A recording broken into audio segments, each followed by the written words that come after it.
You feeling okay? We've been traveling all over lately, so maybe you've come down with something. That's it. We're getting Baiju to check you over.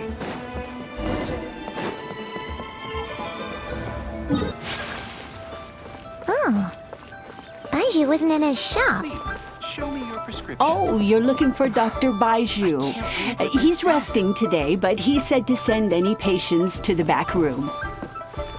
Ah, okay. Thanks. We'll head on through.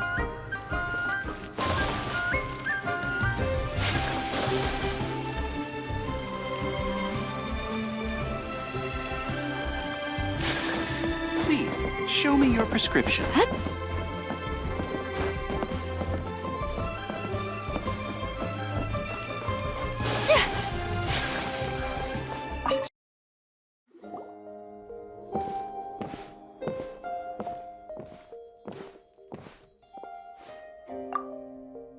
Traveler, Paimon, welcome. What can I do for you? It's the Traveler. She looks absolutely beat these days. She has these huge, dark circles around her eyes, like she hasn't slept a wink. And she keeps spacing out. You have to call her name several times before she snaps out of it. What do you think it is? Is she sick?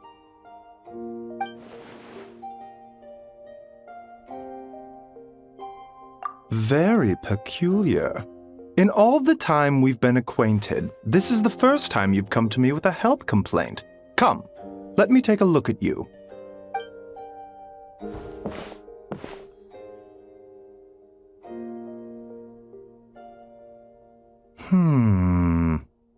Okay, Paimon does not like that expression, Baiju. It's not serious, is it? Complexion is good, eyes are clear, breathing is steady, pulse is strong. Physically, you appear to be in good condition, Traveler.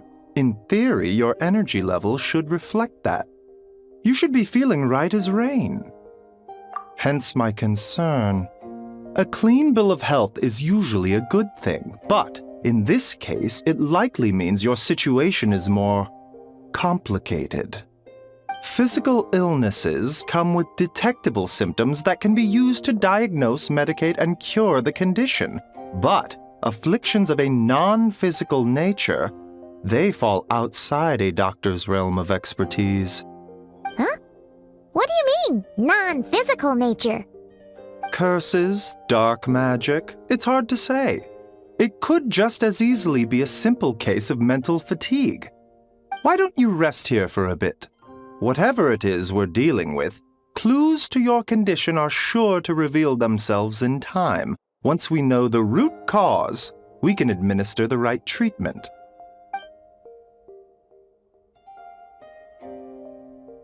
In the meantime, Changsheng and I will review the relevant literature for afflictions that present with mental fatigue.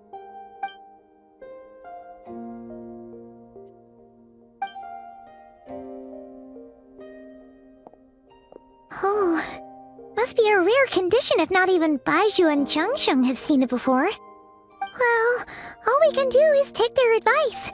You look like you're about to collapse anyway. Just get some rest. Paimon will be right here by your side. Fingers crossed you'll be all better when you wake up.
Traveler! Traveler! Rise and shine! Time to wake up! For once, you're making Paimon look like an early riser. It's already afternoon. Hopefully all that sleep did you some good. Feeling any better? A cut? What? Did you scratch yourself in your sleep? All right, let Paimon take a look.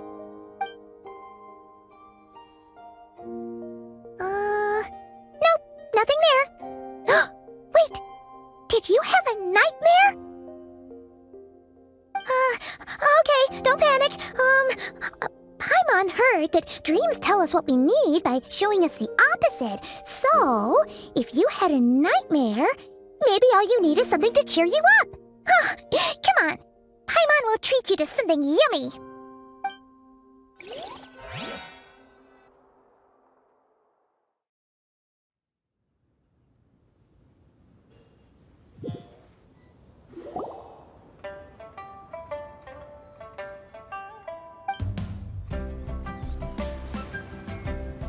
What?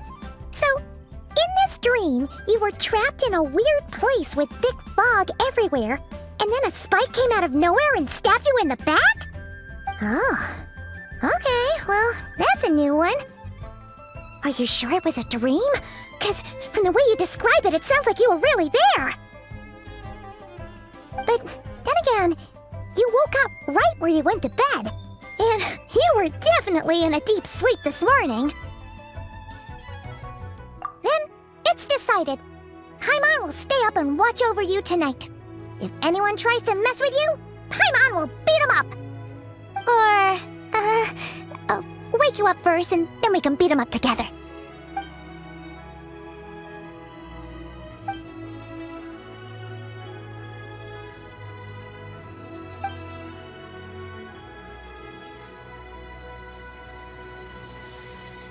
Something is missing.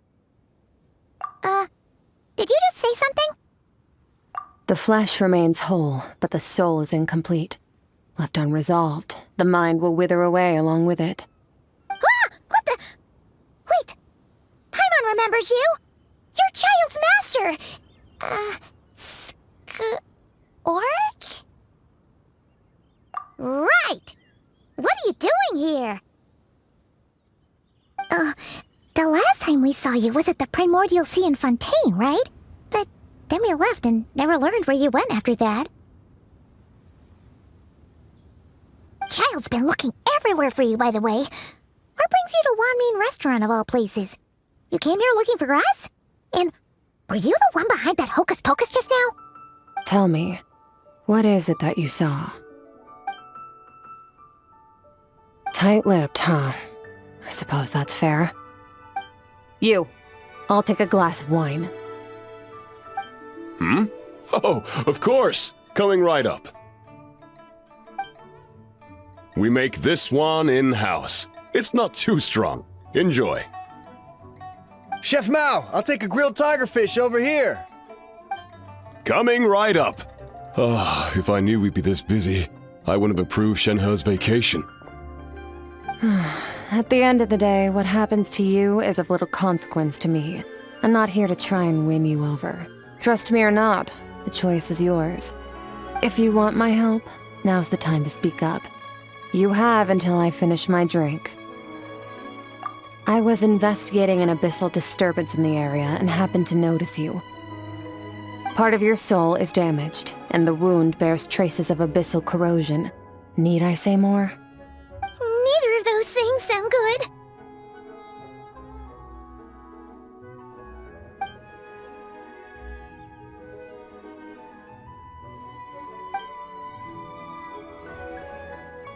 Well, should we trust her?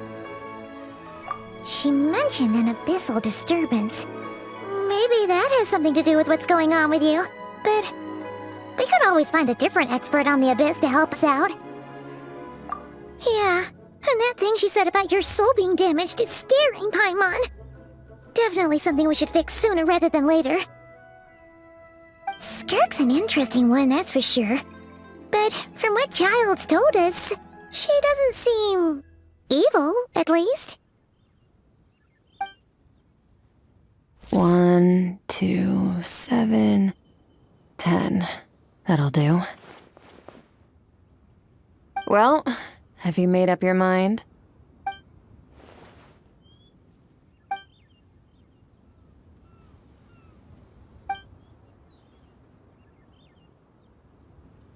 So, that's all we know, Miss Skirk. Ma'am, can you help us? So, you couldn't disperse the fog. I understand. Come find me in the Gwali Plains when you're done here. Oh, and I left cash for the drink on the table. Settle the bill for me, will you? Oh, okay. Huh? She disappeared!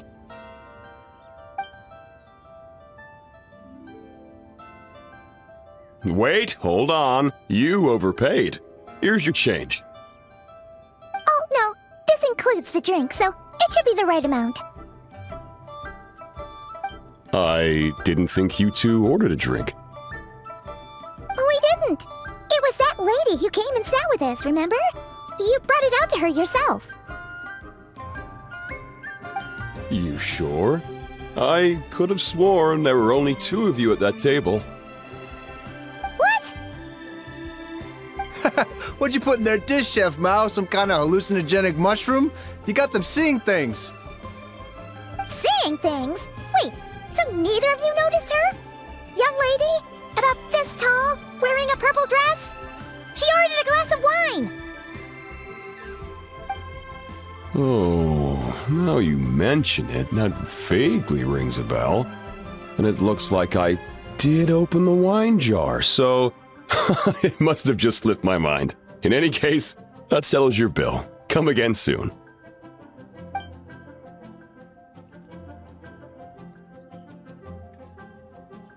Coming! Okay, what was going on there? It's like they didn't remember Skirk being there at all.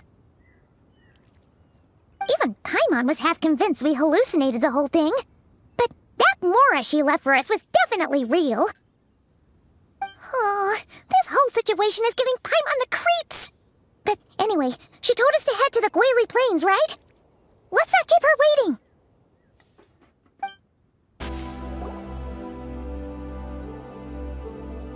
Whoa, what are all these rift hounds doing here?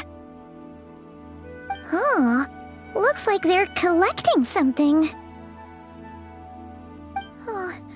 Let's go check it out.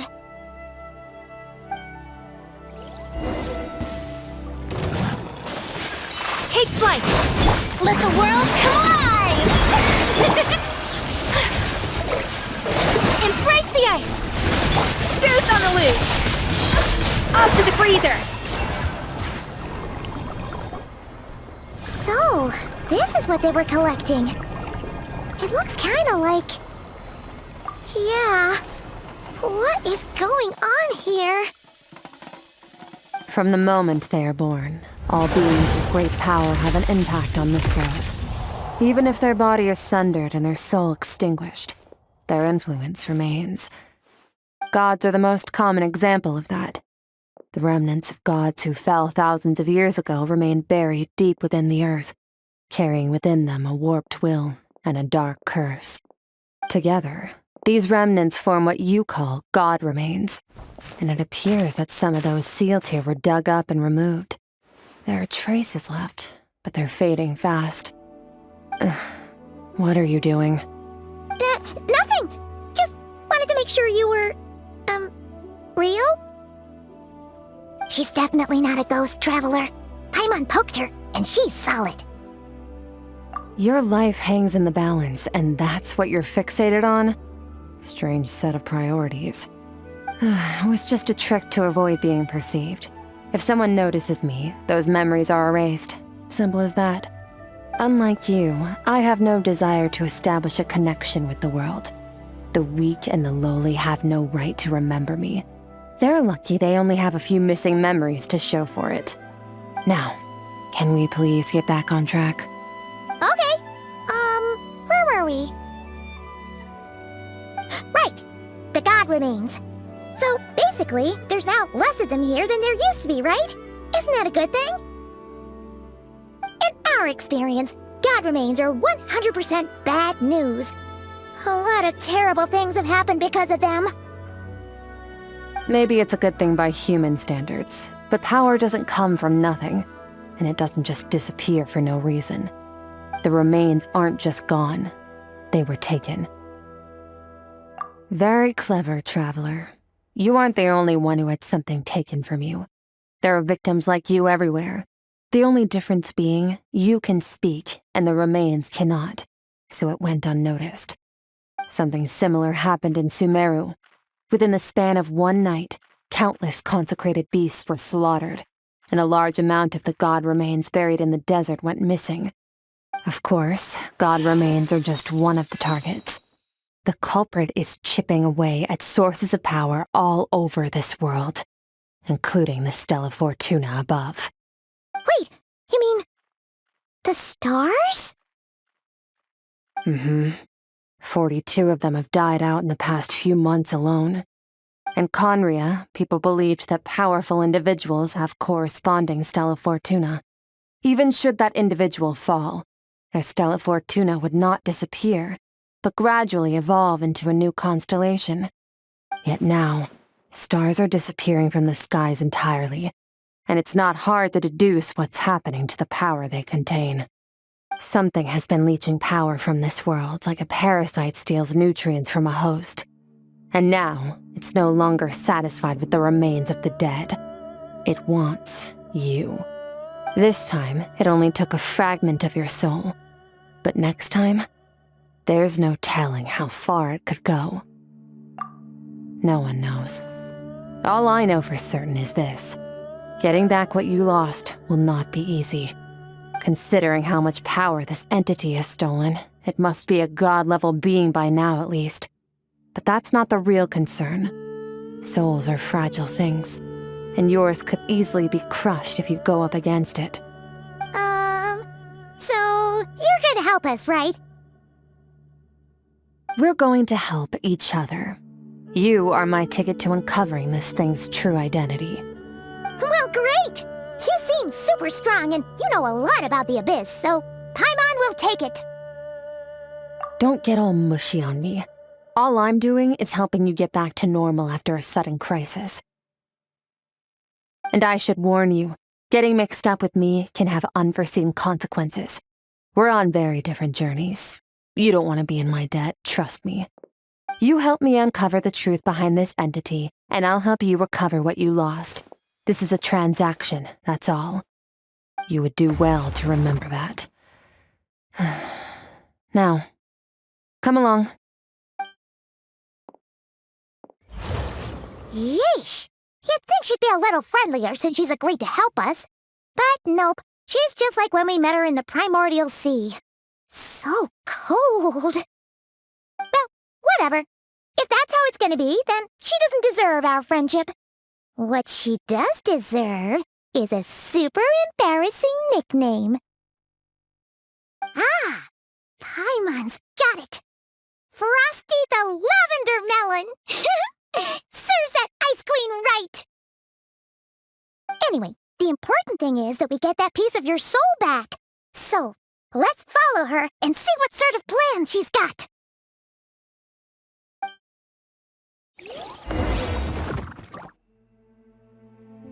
Julius this a little more often. How greedy of me.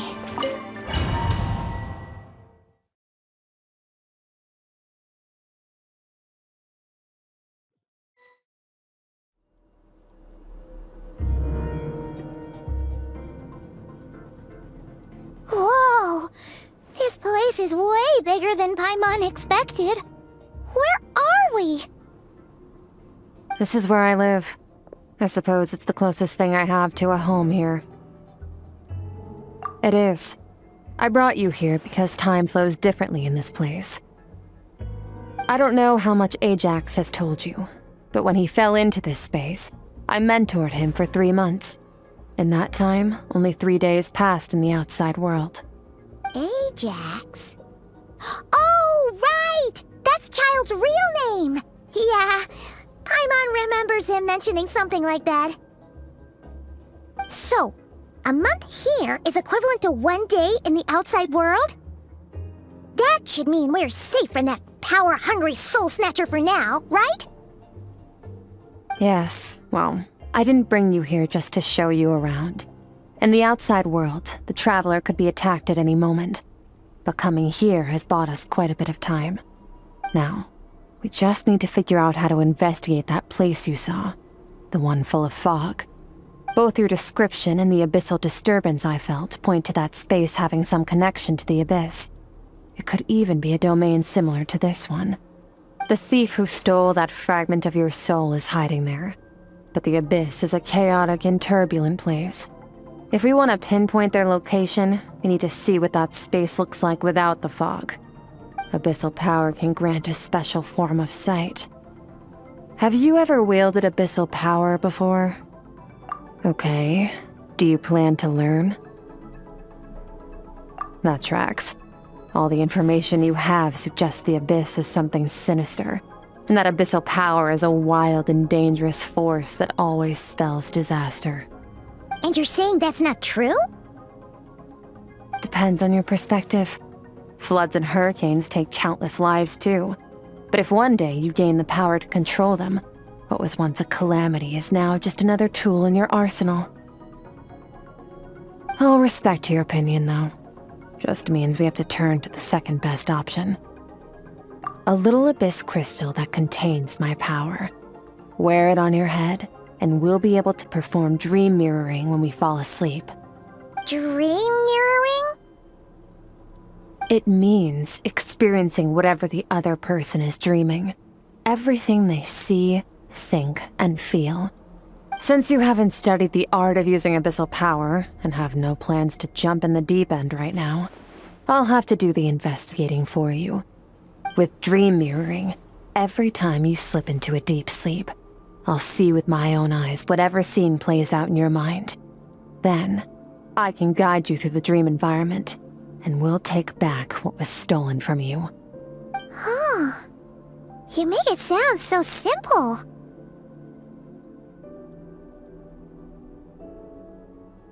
Tough to say.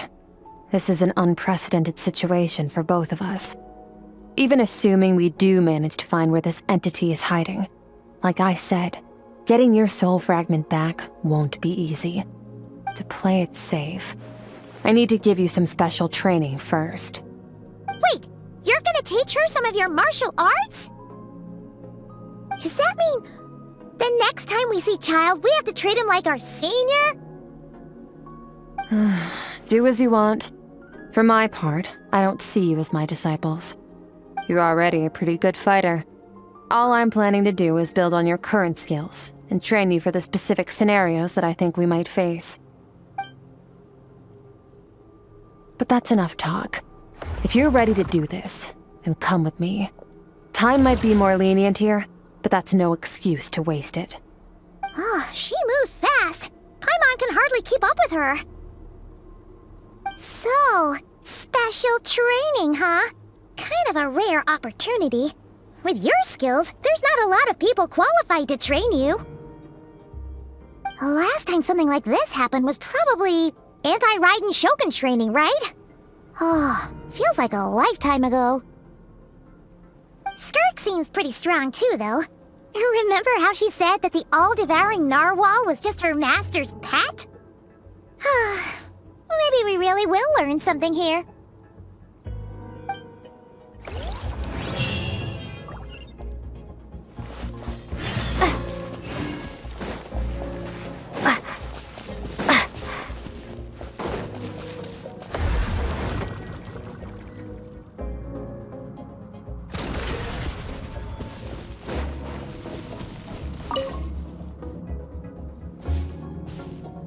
Ready? Bring it on! Your training will be split into 3 stages. Testing your blade work, elemental abilities, and reasoning skills. We'll start with blade work. You're no rookie in this area, so I won't bore you with the basics. During your long journey, you've no doubt sparred with a lot of talented sword fighters. Consciously or not, you'll have picked up all kinds of techniques from them. You bet! There's Kaya, Master Jean, Kuching. Oh, and Kazuha, Ayaka. Yeah, we've met sword masters like you in every nation we've been through. You sparred with a bunch of them too, right? Nice to know it's all gonna come in handy now. Don't get too smug. In sword fighting, techniques alone are not enough. You need a cohesive system to bring it all together. A style or school of fighting. To use the human body as an analogy, your style is your skeleton, the foundation, the framework. Techniques are the muscles and other flesh attached to the bones. This is where your strength comes from. Improving your sword fighting is like growing that body. If your frame got bigger and taller, but you didn't add any muscle mass, you'd be weak and flimsy. Then again, if you packed on pounds of flesh without a big enough frame to support it, you'd end up bloated and unwieldy. You need to do some introspection. Take a good, hard look at your past experiences and figure out which parts of what you've learned are just techniques, and which parts can be used to form your own system of blade work. Only then will you get the full utility out of all your thoughts and observations along the way. Only then will every strike you deliver make perfect sense. Wait, is that it? Paimon thought you were gonna teach her some cool new moves. Like when you went swoosh and opened a tunnel to another place. One day, you'll reach a new level of power where you realize that even that's as basic a trick as any other. But right now, our sword styles are so wildly different that teaching you mere techniques is pointless. There are no shortcuts in the pursuit of power. Failure is your best teacher, and rigor is your coursework. That's all I have to say. Time to make a start. Train until you're satisfied with yourself. Now focus. Destroy the crystal columns as swiftly as you can.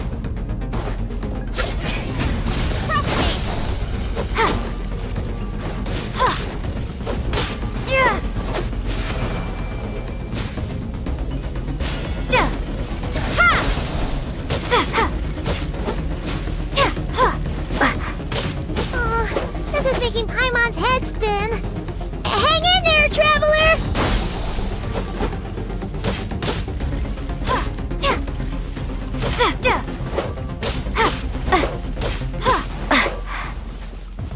Propagate!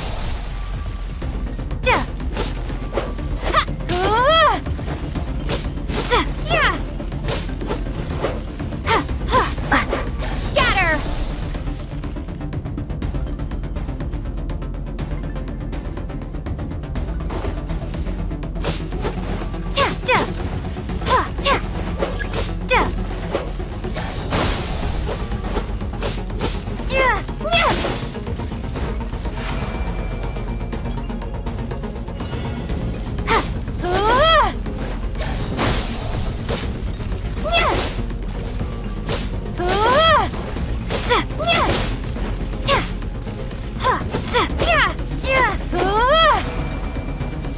Stay calm. Use your head. You have to keep it together.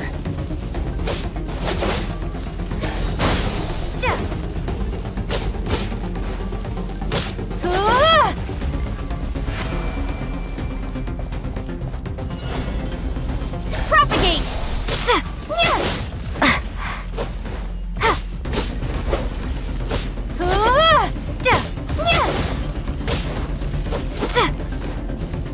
Scatter!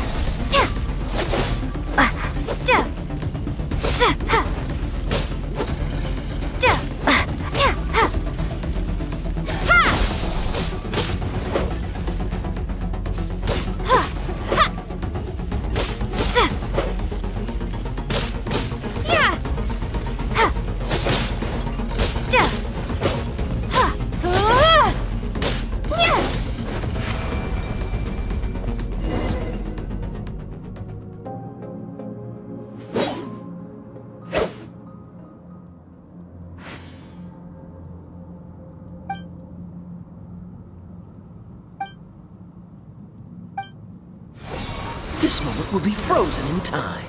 Cut to the chase. Consider a moment of true mastery that you've witnessed in another person and ask yourself, what lies beneath the surface?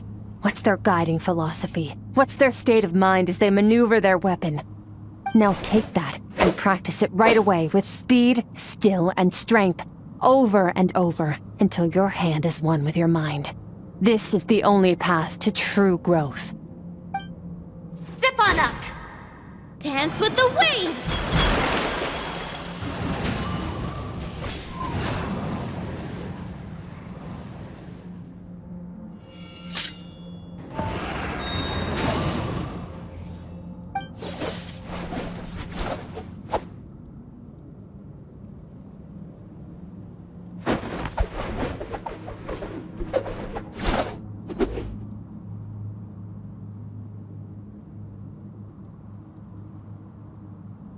If you start to tire, empty your mind, but do not stop. Stay in that frame of mind as you keep up the fight. Get rid of all redundant movements. Imagine your sword is an extension of your own body. Wield it just as you wield your arms, hands, and fingers. 'Twas on a deserted, moonlit night that the hero approached the vile dragon's limpid lair.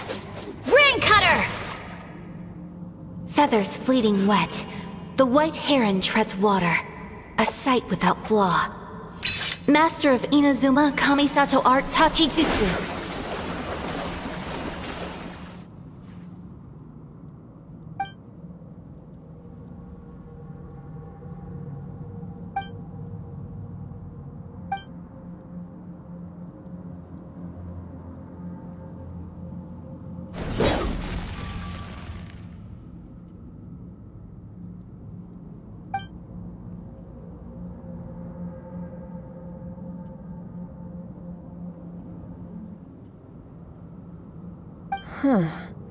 Looks like you've made some real progress. That concludes your training session. Awesome! Paimon knew you could do it! How do you feel? As you should be. Time flies when you're training hard. You've actually been going for several days now with no rest. Yeah, meanwhile Paimon's had a whole bunch of naps. But you were so focused, she didn't want to interrupt you. Go get some sleep. I'll be doing the same very soon. Let's hope you see that foggy place in your dream, so I can get this investigation over and done with.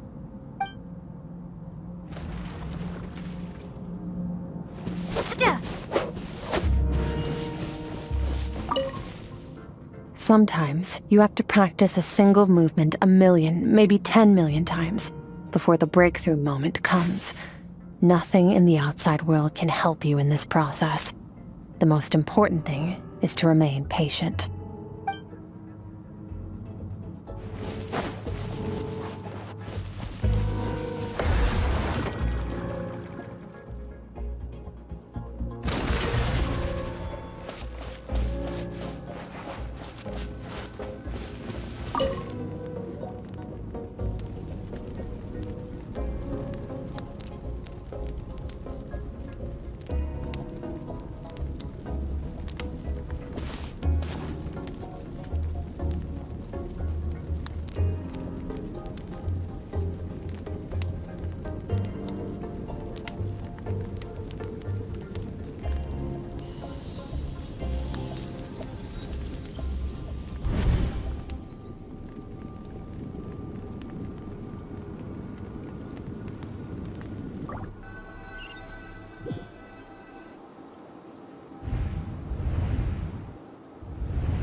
Skirk, why are you skipping classes again? We've talked about this. 'Cause he's a crabby old man, and he's a boring old man. I don't like going to his classes. Excuse me. You shouldn't talk about your teacher like that. It's very disrespectful.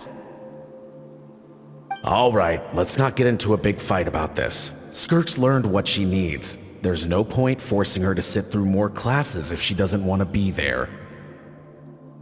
But I'd still love to hear about what you got up to yesterday. Why don't you tell your dad all about it? I went diving, and I saw this huge fish. I never knew they could get that big. It looked kind of dumb, though, with that stupid big fat head.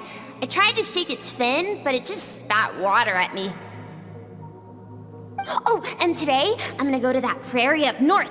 There's supposed to be this giant bird there that can spit fire. I bet if I climbed on its back, it could fly me all the way to the stars. Then I suppose your old dad should get one as a pet too. Otherwise, how are you gonna hear me call you for dinner up there in the stars? When it's time to eat, I'll come back on my own, Zilly. Anyway, gotta go. Bye, Mom. Bye, Dad. Wait! Put on a coat at least. You'll catch a cold. I'm talking to you, young lady. You spoil that child, you know. Ever since that merchant ship arrived, she practically lives outside. Always going on about exploring the beyond one day, whatever that means. Ah, let the kid do what makes her happy. Besides, we both know you're all bark and no bite. Come on, our little adventurer's gonna be hungry when she gets back. Let's get started on dinner.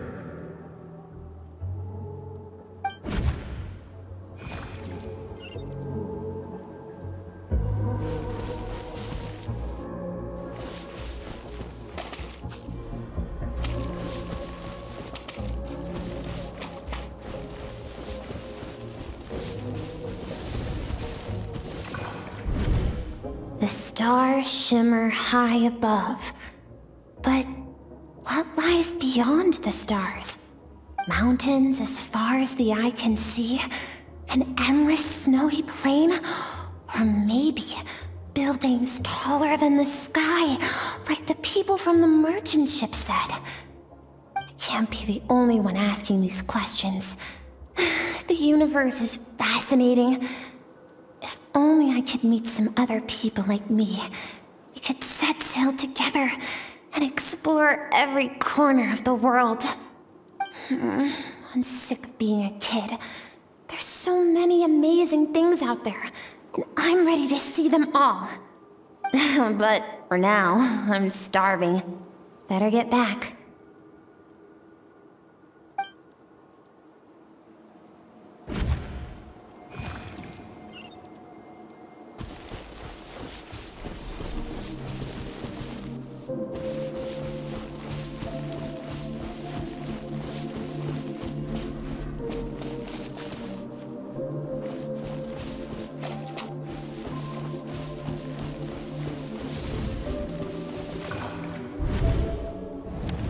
Don't let a single one of them get away! No, please, spare the children! Stay back! They're coming! Run! Help! Eliminate the threat. Take them down. Don't be scared. Help! This way! We'll never make it! Fire. There's fire everywhere. What happened? I told you we shouldn't have trusted these outsiders!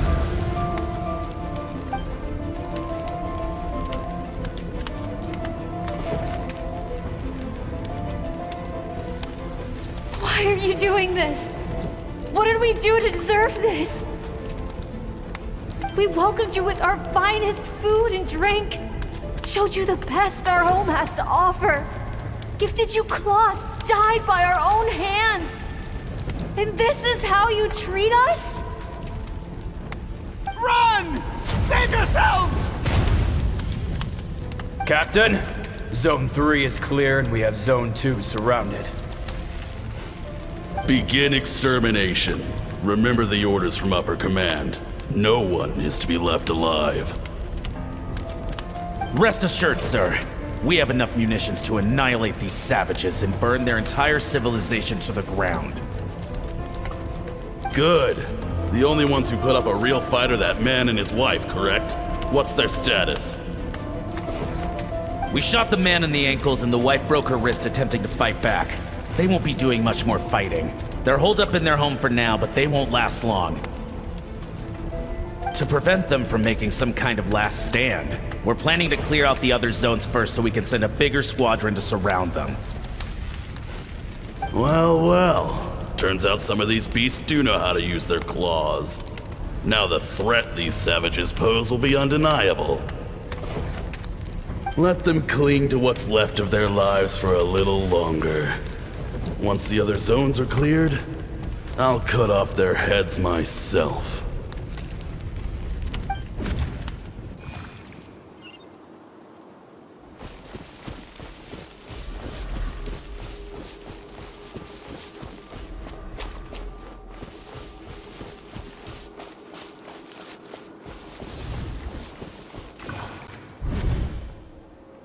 Dad? Mom? Skirk, you're all right? Thank heavens. I'm so happy to see you, sweet girl. But you need to go. It isn't safe here. They'll be back any second. What happened? You're bleeding a lot. Dad? Mom?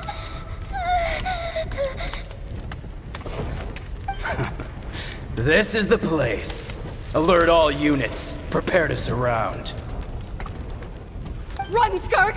Run as far away as you can! Don't trust anyone! Your dad and I, we're not afraid to stare death in the face, but we need you to survive. My clever girl, so curious. You're already so brave. I know you're going to grow up to be such a positive light in this world. Whenever you miss us, just play this song. Remember, life is a gift. Don't let darkness claim it. Break down the door! Look what we have here. A savage that can pluck a tune. Well, the show's over.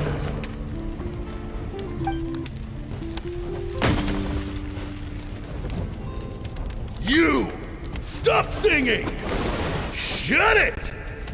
I said shut it or I'll make you! Fine. Have it your way!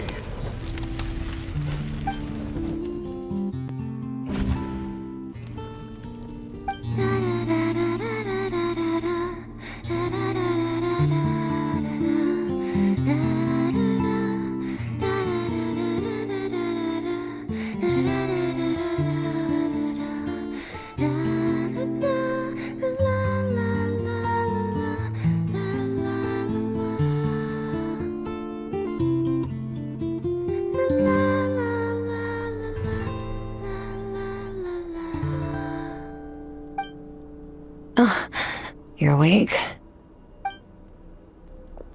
I found a few clues while you were asleep, but it's only a start. Now, time for the second stage of your training. This time, the focus is elemental energy. Come find me when you're ready to begin.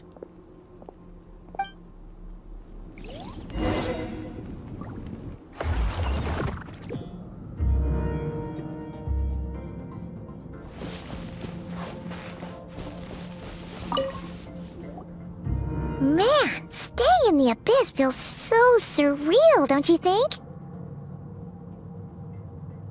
No day and no night. It's like time hardly exists. If we weren't careful to keep track, it feels like we'd have no idea how long we've even been here. Well, except for the fact that Paimon still gets hungry like clockwork. You go do your training. Paimon's gonna grab a bite.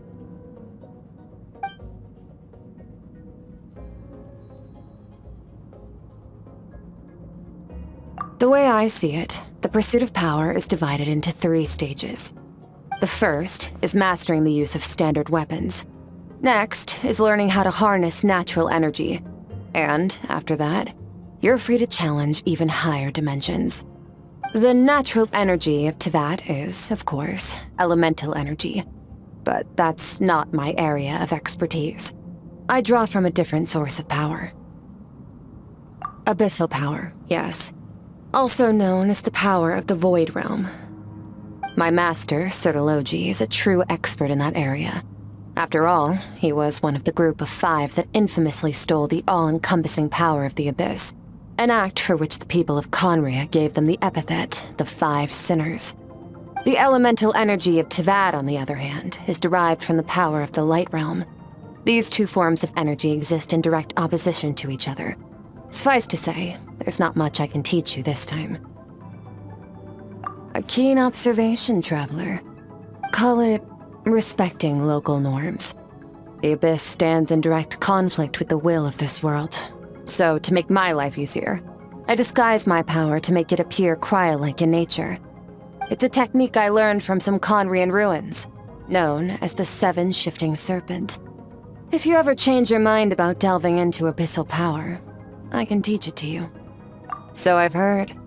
You seem to have a knack for removing abyssal power. But is purification really what's going on there?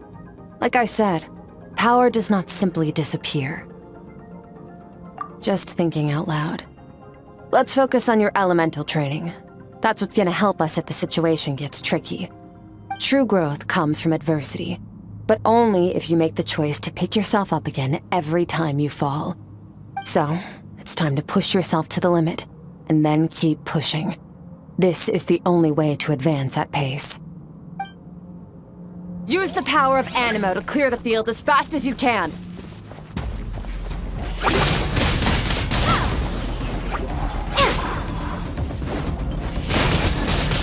Windblade!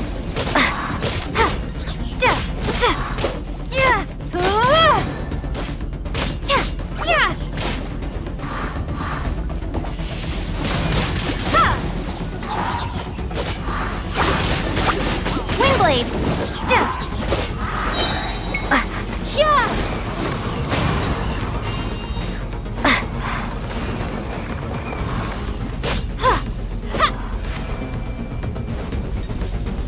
Observe your surroundings. Look for things you can use to tilt the scales of success in your favor.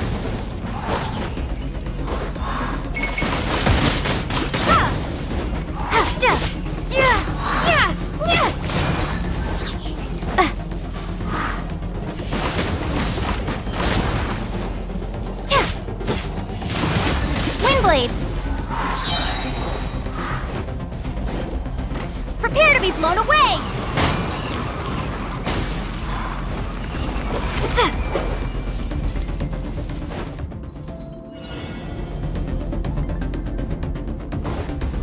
Use the power of Hydro to destroy the spikes.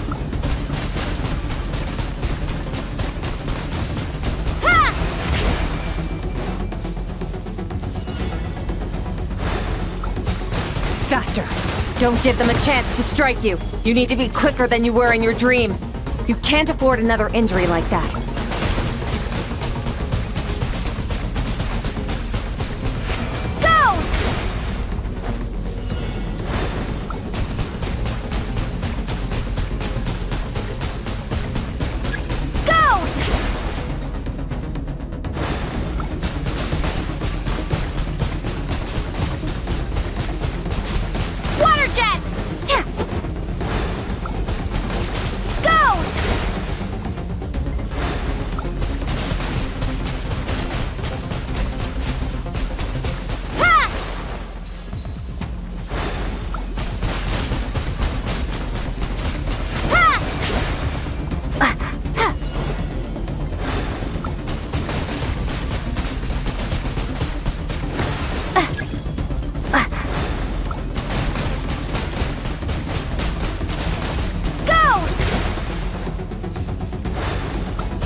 You need to understand what makes you special. The ability to wield elemental energy without a vision and switch between the elements at will. It means your aspirations need no approval from the gods. Your power is not bound by the rules of this world. So be bold. Do not be afraid to chart your own path.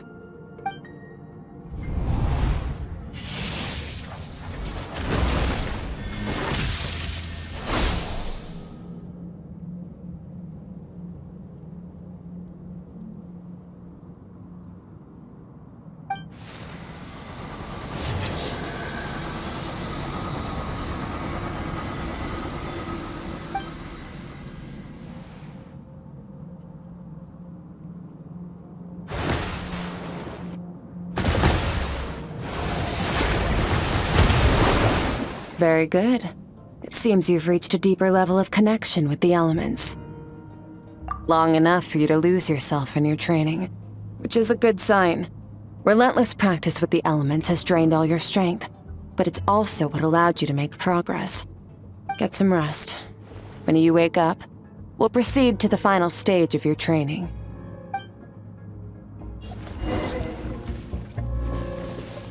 If you wish to master the elements at a fundamental level, you must see the entire natural world. Nature in all its places and forms. That is part of what it means to be a traveler.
What is the secret to power?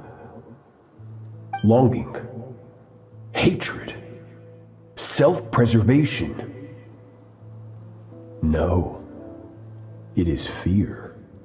The fear of losing those you love. The fear of watching your home burn. Fear of loneliness. Fear of death. Fear is the source of evolution. It forces humanity to adapt to their environment and overcome hardship. It is in the process of prevailing over our fears that we surpassed first ourselves and then the rest of the world. That fear is now part of you. It calls on you to evolve. And it is time to answer.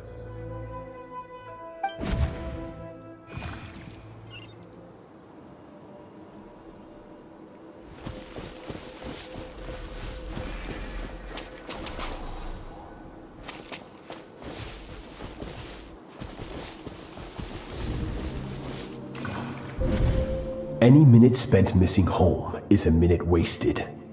Practice your sword work instead. Do not make me tell you twice. But, Master, I can barely lift the sword anymore. If I keep going, I feel like my wrist is going to break. So it has not broken yet. Then pick up your sword and keep practicing until it breaks. I want to hear the cracking and splintering of bone. After all, bones can always be reset.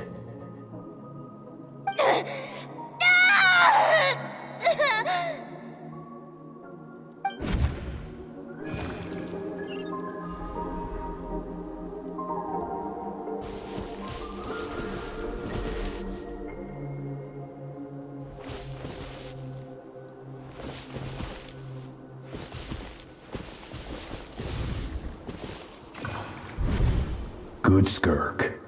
Once again, you survived. How do you feel? Cold and pain. These are signs that you are adapting to the abyss. Each time the flesh is torn and the spirit crushed, each time you claw back from the brink of death, you become stronger. I now understand why these people sought to destroy your homeland. Your potential goes beyond even what I could have anticipated.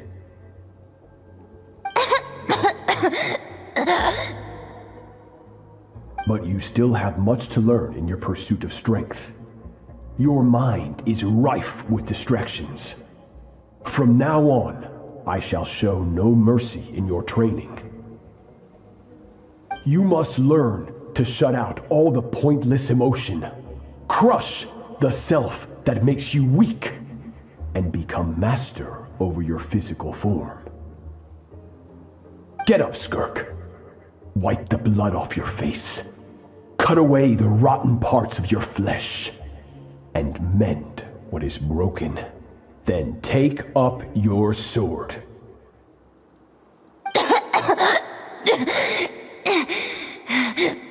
Yes, Master.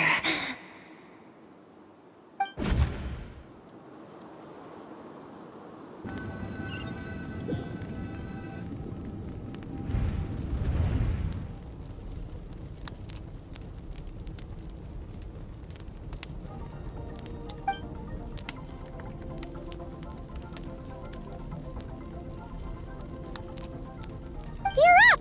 Hopefully you got some good rest. Skirk said to tell you that she's ready to start the final stage of your training whenever you are. So, want to head over now? Or did you want to wait a little?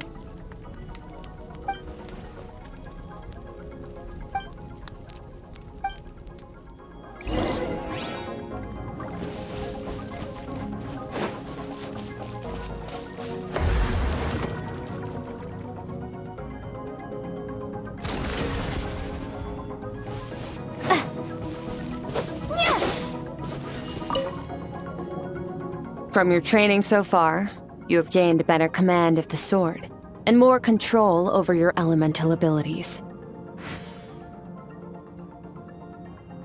That's only part of it. Experience is the real teacher. Your journey, the friends you have made, the dangers you have faced. These have taught you more than I ever could. Now, it's time to focus on how you react under pressure. You must be able to think rationally, even in unpredictable combat situations. To simulate this, I'm going to attack, and you're going to block. Ready?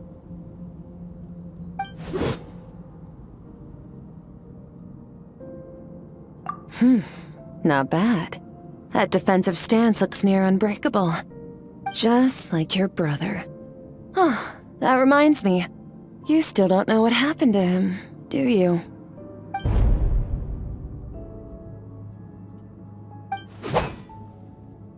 Hey, no fair! That's cheating! You think every opponent has the same moral code as you? You can denounce their deplorable methods all you want. But only if you live to tell the tale. The dead don't get to complain. Strong emotions will always arise in combat. Anxiety, anger, fear. But a true warrior is never at their whim.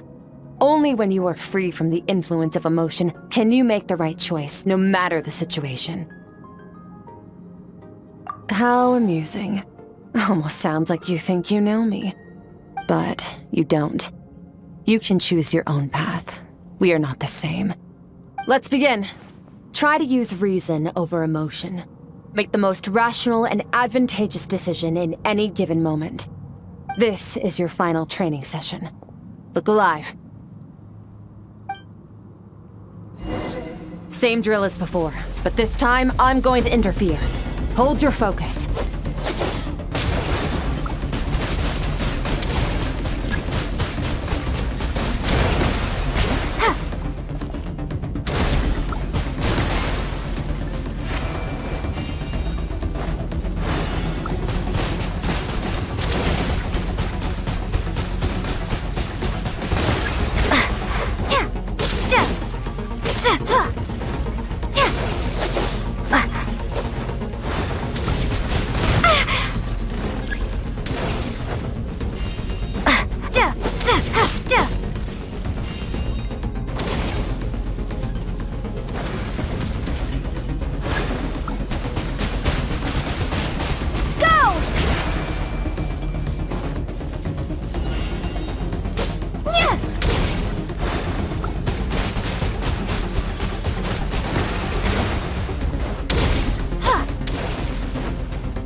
Not bad. Better than I expected.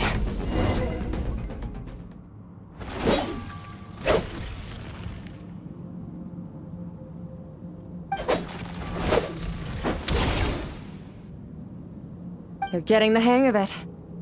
The first step to controlling your emotions is controlling your mind. You want a unified train of thought.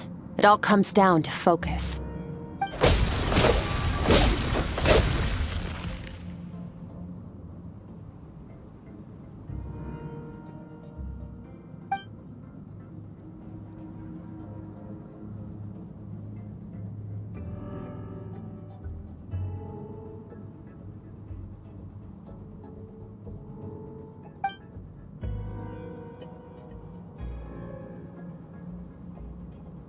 Your mind is rife with distractions. From now on, I shall show no mercy in your training. You must learn to shut out all the pointless emotion, crush the self that makes you weak, and become master over your physical form.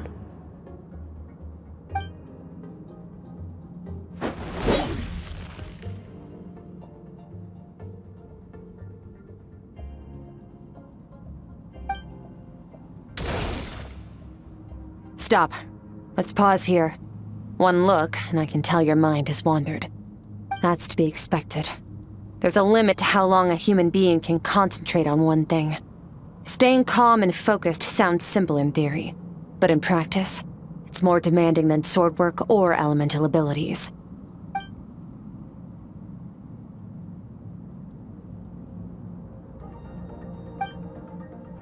Get some rest. No point training further if you're already dead on your feet. Like I said at the beginning, the only goal of this training is for you to reach a point that you're satisfied with. You managed to push past your limits, which is a good start. You can be proud of that and sleep well knowing that you've earned it.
Skirk is amazing.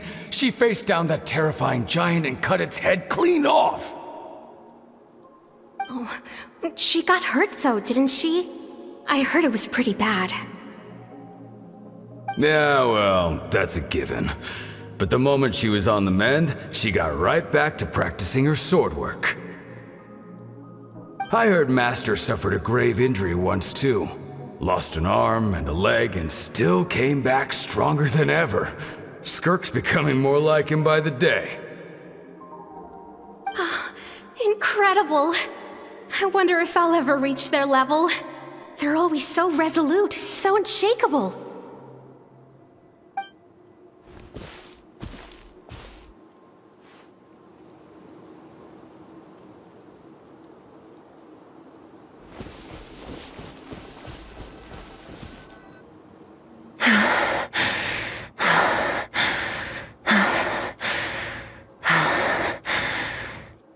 Pathetic. You're not even trying. You're so much weaker than you think. Skirk, have you become a positive light in this world?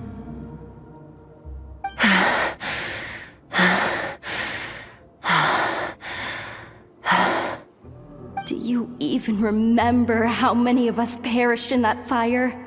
How many bodies were left to rot on the scorched earth? Yet you alone live on. Keep your gaze fixed on your blade. You don't deserve to rest. I have so many questions. I just want to jump in a spaceship, explore the whole universe, and get answers from the stars. I just need to wait till I'm grown up. Then I can do anything. Now, you must bid farewell to who you were in the past and become someone stronger. Run! Skirk! Run! Only death awaits us here. Keep running, and don't ever look back.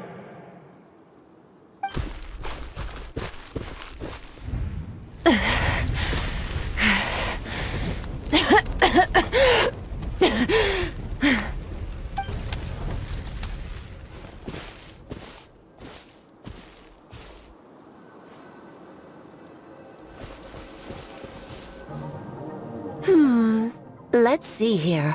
First things first, you need a new identity. Going around telling people you're from somewhere beyond the stars won't do, now will it? How about saying you hail from beneath the earth instead? As the Conrian saying goes, venturing out into the universe and down into the abyss are the same in that both are braving the dark unknown. Well, I'm a visitor on this planet, so I'll follow the rules. Ah, splendid. That saves me quite a bit of trouble. Let me offer you a piece of advice in return, although it might not be what you want to hear. I know the pursuit of strength is important to you, but taking a moment for yourself every once in a while is never a bad idea. Ignore her existence for too long, and there will come a day when you can no longer hear her voice.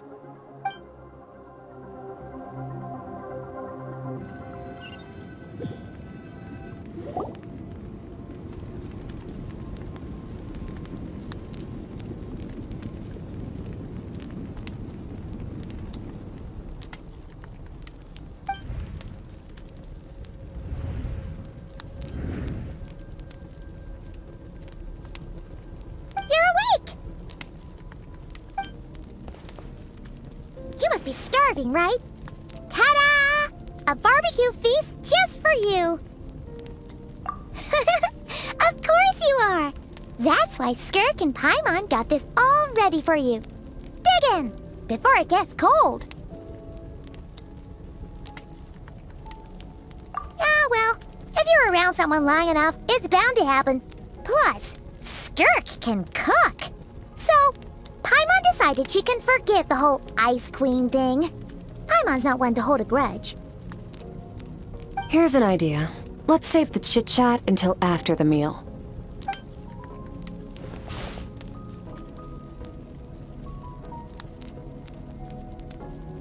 Ugh, so full. Okay, it's Paimon's turn to sleep now. Wake her up when it's time to go.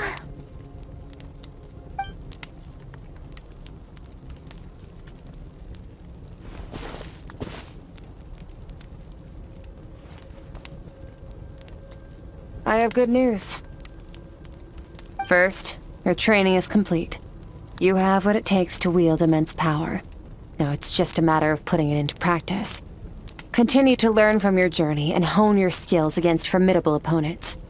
Second, I've located the culprit we've been searching for.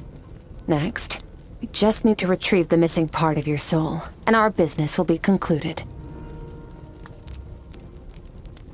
When Ajax trained with me, he once told me he was bursting with questions. So I allowed him to ask me 3 of them before he left. You and I may never meet again, Traveler. So if there's anything you want to ask me, now's your opportunity. Just like Ajax, I'll answer 3 of your questions.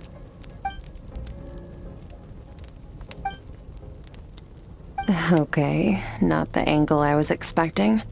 What makes you ask that?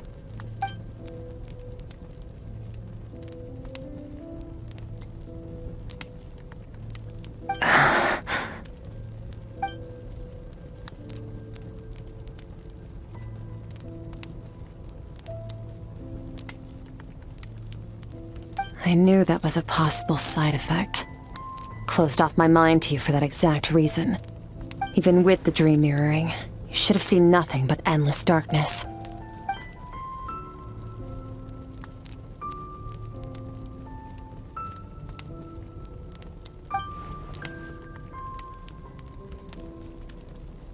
Whatever. Must have been a flaw in my execution. I shouldn't be too surprised. Due to some recent circumstances, my self-control has been lacking as of late. Since you've seen what you've seen, there's no reason to hide the truth. All I ask is that you keep it a secret. No, I'm not from Teyvat. I'm from a different planet. And there was a time when I journeyed through the stars. A lot like you in some ways.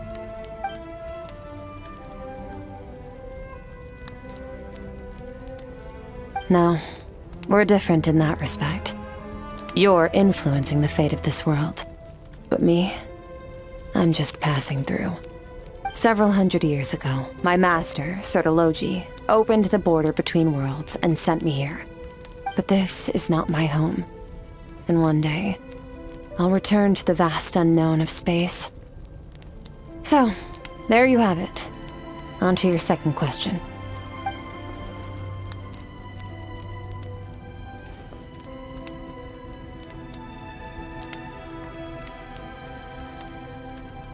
Become stronger. For certain reasons, I need to bridge the power gap between me and my master as quickly as possible.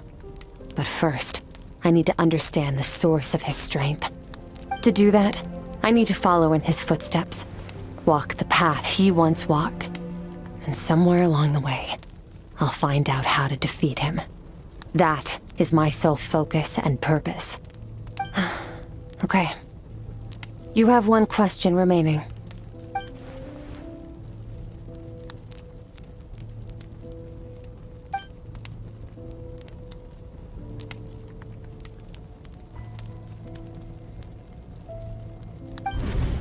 You make it sound so easy. Ever since the incident I experienced there, I've never stopped searching for Master Skirk and that unknown abyss. But it's been years now, and I've still found nothing.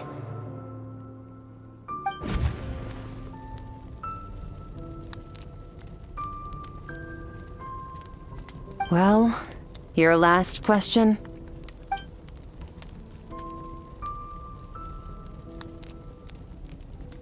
Ajax. His situation is different than yours. Before you ever crossed paths with me, you'd already encountered many formidable people, studied their techniques, and developed your own skill set. So, during your training, all I had to do was build upon that foundation. But Ajax was so young when he came to me. A complete blank canvas. Children can't help but imitate their role models. In the long run, that would only hinder his growth. Once Ajax has enough strength in his own right, I will allow us to meet again. Until then, let that motivate him to reach his full potential.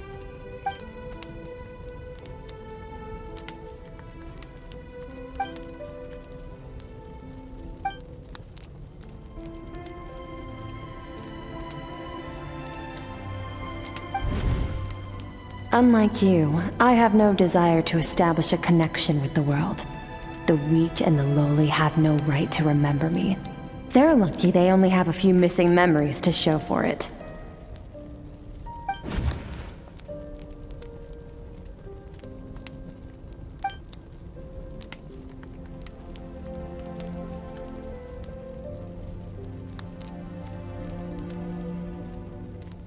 Wake up your companion. It's time to go. Oh, and everything I just told you. Best keep it a secret from her as well.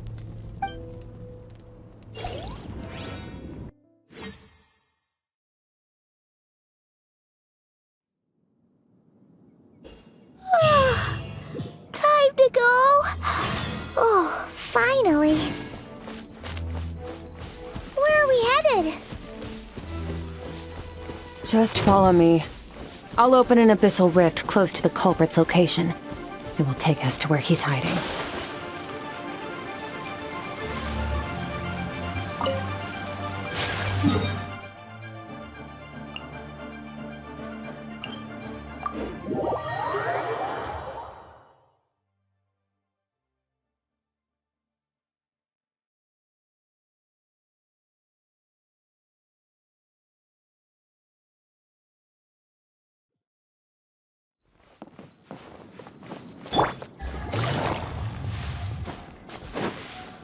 Take it easy.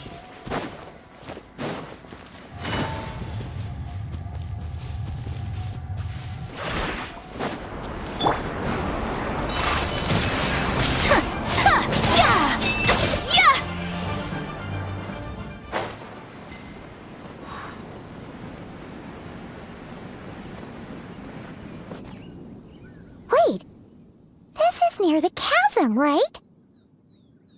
Yes. If we enter from here, we'll be able to reach that place from your dream. You have some experience with abyssal domains by now, but still, this is someone else's territory. Best to proceed with caution. Don't worry, Paimon's an expert at hiding behind other people for safety. Oh, but, that means you need to stay safe, traveler. All right. Remember your training. Time to put it to use.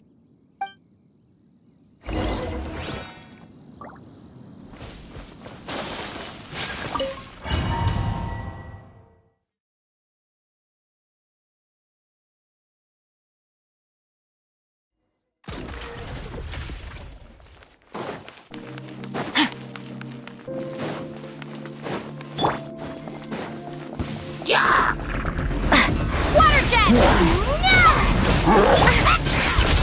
Paradigm shift! Merciless.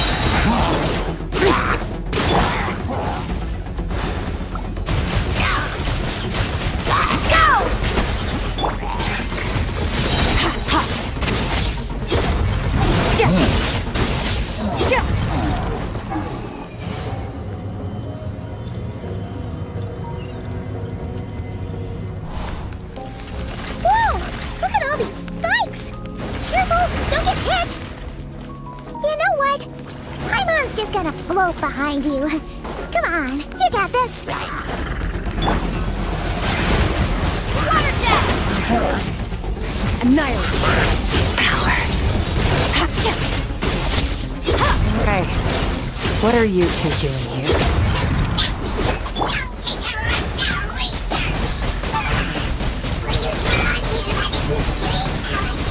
Dusty. Like an abandoned house. Let's press on.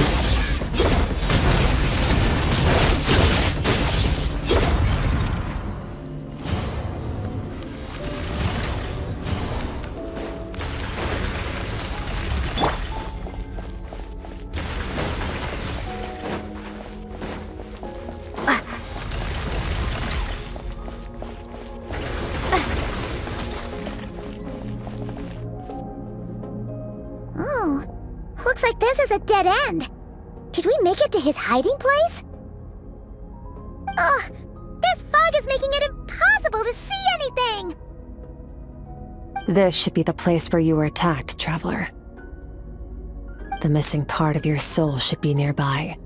Can you sense where it is?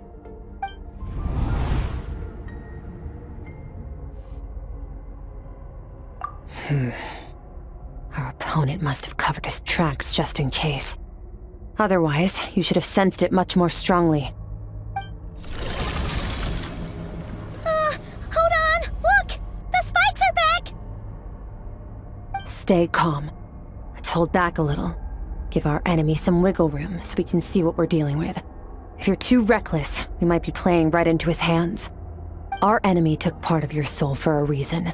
It's likely he integrated it into his attack somehow. If we're smart about this, we can track it down.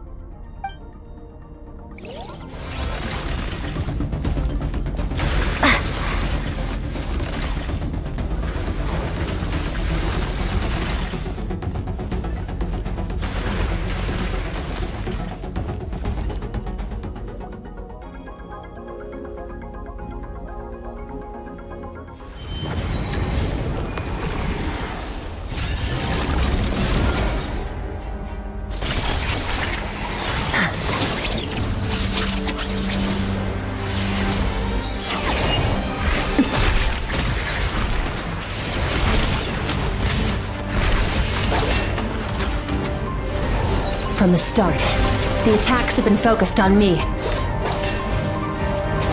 Trying to break through my defenses? I see.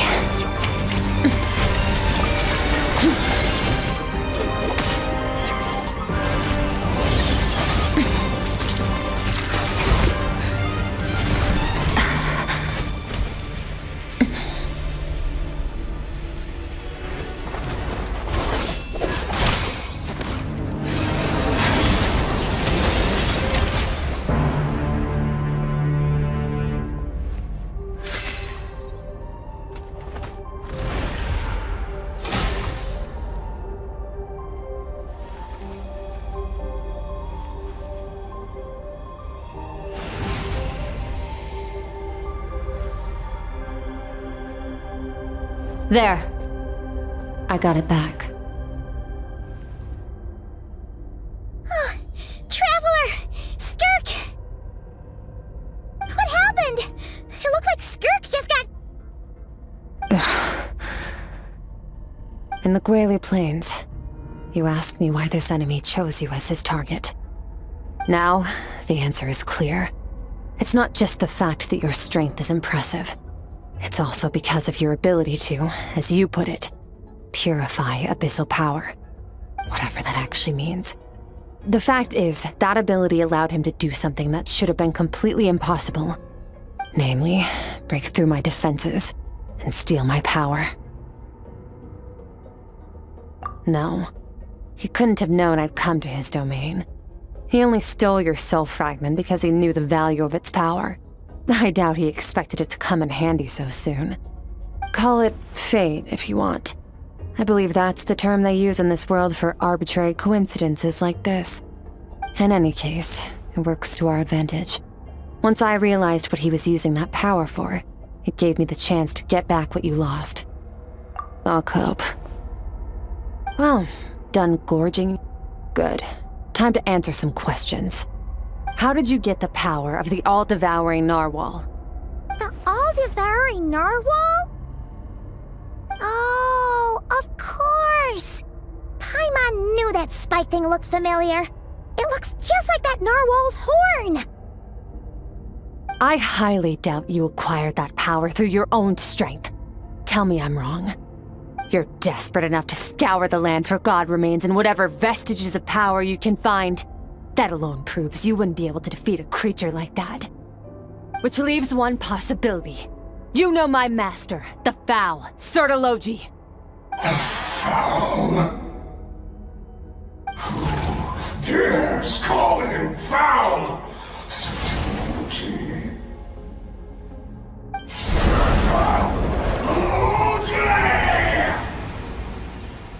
What's wrong? Bit off more power than you can chew? You're struggling to hold a basic conversation. Just a little longer. I'm still...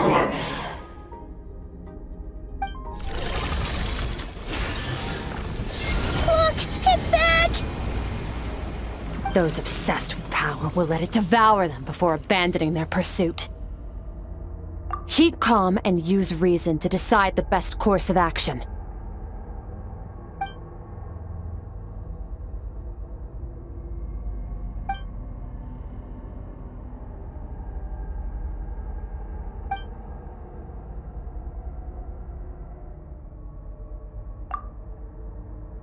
Wise decision. Final victory doesn't always come after a single battle. You've got your soul fragment back, so we both got what we came for. Let the enemy draw breath while he can. It won't be for long. Get us out of here, Traveler. You'll need to lead the way this time.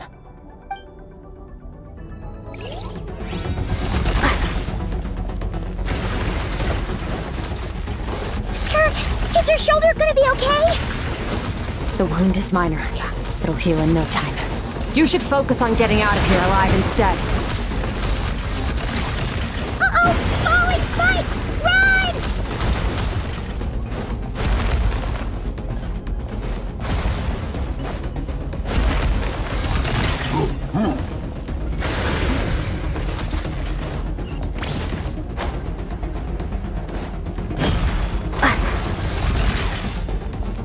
Watch out! Looks like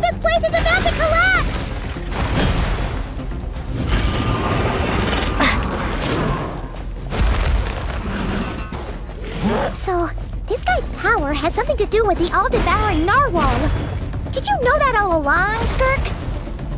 I had my suspicions. That's why I decided to investigate in the first place. But suspicions only get you so far. I needed to verify it for myself. Phew. Oh, we should be safe here, right? I no longer sense his presence. Can't have followed us out of that abyssal domain. Weaklings like him will find that my power is not so easily controlled. He won't be leaving that place until he's managed to digest it. You seem surprised. I suppose that's fair. You've seen but a fraction of what that whale is capable of. That gaping maw could swallow a planet whole. It's called the all-devouring narwhal for a reason. Devouring is what it does best. It can extract power from anything, dead or alive, as long as it manages to make physical contact. Yeah. When we had our run-in with that thing, Rivulet mentioned that it has an instinct to devour. Your dragon friend recognized the nature of its abilities and used the power of Hydro to protect you. That worked because it was in a satiated state, so it was somewhat less aggressive than usual. It's a different story when it has no more power to feed off of. That's when its true voracious nature kicks in. It could devour everything on the planet in that state, which is why I cast it into that void space. But I hadn't counted on there being anyone left on this planet capable of wielding its power. To me, that says he must have encountered the whale a long time ago. Meaning, he must have known my master. Exactly. Told me everything I needed to know. Hence why I said we both got what we came for. And I believe that brings our transaction to an end. Now that you're whole again, you can get back to your own journey. I'll handle the rest of this situation myself. No way! We can't leave now! Something was stolen from you because of us! We have to help you get it back! This isn't my first taste of failure or losing power. When you fall, you get back up again and become stronger. That's how it is. But what if that monster finds you before you're all better? Plus, how are you gonna get home? It's not like you can just go swoosh and open a door to the abyss again. Not without your full strength. So, sticking with us for the time being doesn't sound so bad, does it? Fair enough. Then take this. What is it? The bag of Mora. Nothing in this world is free. I know that much. I'll leave the planning to you. Hurry up and decide where to go. We shouldn't linger. We should take Skirk somewhere she can rest. But where? Paimon gets the feeling Skirk wouldn't like being around a lot of people. Oh wait! Baizhu said we could rest in the back room of the pharmacy, didn't he? Let's head there! He'll know something about Master. I'm sure of it. Next time, I need to be ready. Fine. It was just a scratch. It'll take time to recover my strength, of course. But adapting to situations like this is nothing new for me. Oh, this.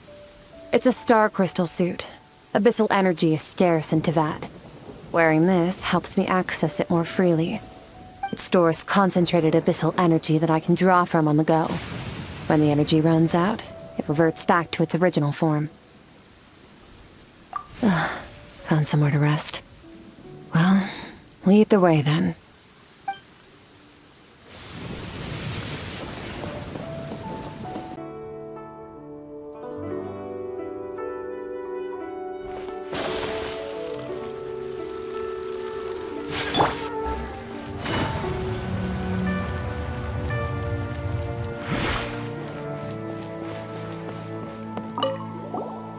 You look much better, Traveler. Should I take it that your health issues are resolved? Very true, Changsheng. Further observation is in order, I think. We haven't had many patients recently, so we have several vacant rooms. Feel free to stay a few more days if you need. Awesome! Thanks!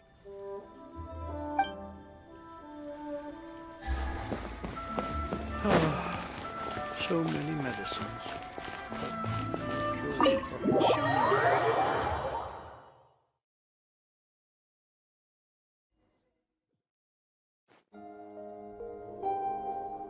Huh. This bag from Skirk has a ton of Mora in it. Does she have a job or something? Wait, no. After what we saw at Wamin Restaurant, that seems impossible. Can you imagine? It would go something like... I'll be collecting my paycheck now, boss. Oh, sure thing. Wait, who are you? Have we met? Can't hold a job if you make everyone forget about you. So, what did you do to get all this Mora? Claimed some buried treasure, took care of a few monsters that were causing trouble. Nothing untoward. It's safe to use. Ah! You heard all that? A sonorous voice like yours is hard to miss. I wouldn't be surprised if the sound of it traveled to the nearest mountaintop. Then, did you by chance happen to hear Paimon's little, joke earlier? You mean when you called me Frosty the Lavender Melon? No, sorry. Paimon totally misspoke just now. She didn't say that at all. It was, a Paimon lookalike. Yeah, she's a piece of work, that one. Always impersonating Paimon and giving people weird nicknames. Okay, fine. The truth is, Paimon didn't like you all that much at the start. But things are different now. You helped the Traveler in a big way, so... What do you say? Friends? I noticed there was only one bed. Go ahead and get some rest. Wait, what about you? I don't get tired, and I don't need rest. I'm going to practice my sword work. That should help me regain some strength. But your shoulder... Hey, don't just leave! Whatever. Let her tire herself out. She'll come back eventually. Let's get some sleep, Traveler. That comfy bed is calling, Paimon.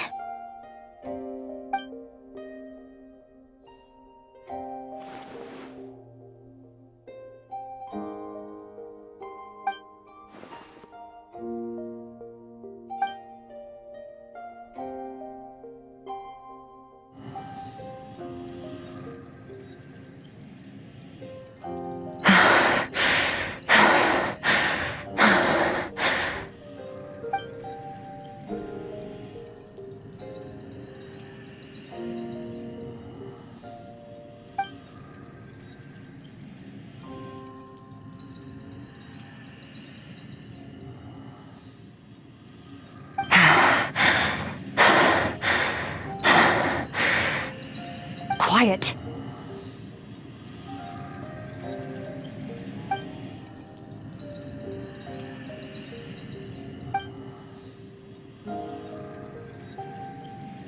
Do you even remember how many of us perished in that fire?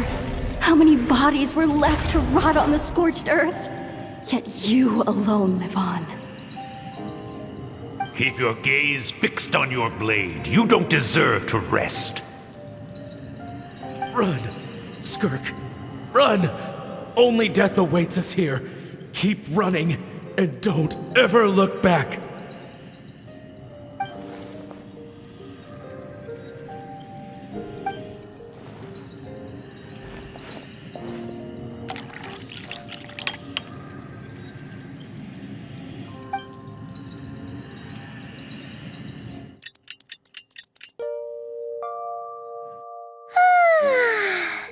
Getting an early night's sleep is the best. That bed was so comfy. Wait, Skirk? Have you been sitting out here the whole night? The bed's all yours if you want it.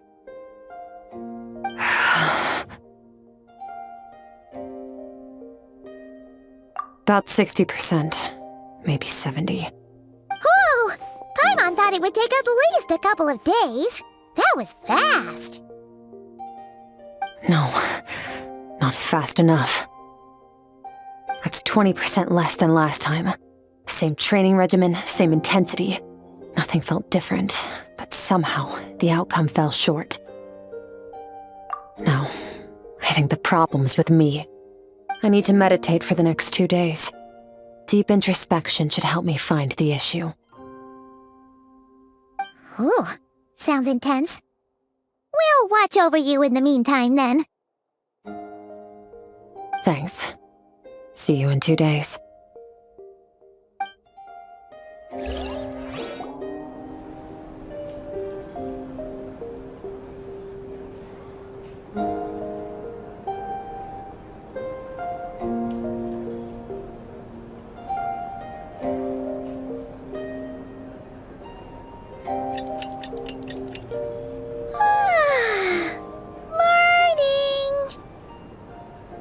Skirk is still meditating, huh? It's been 2 days already. Shouldn't she be awake by now? Paimon can't think of anything we can do to help. Oh, wait! Breakfast! That's it! Paimon will go get breakfast! Skirk is gonna be starving when she wakes up. Be right back.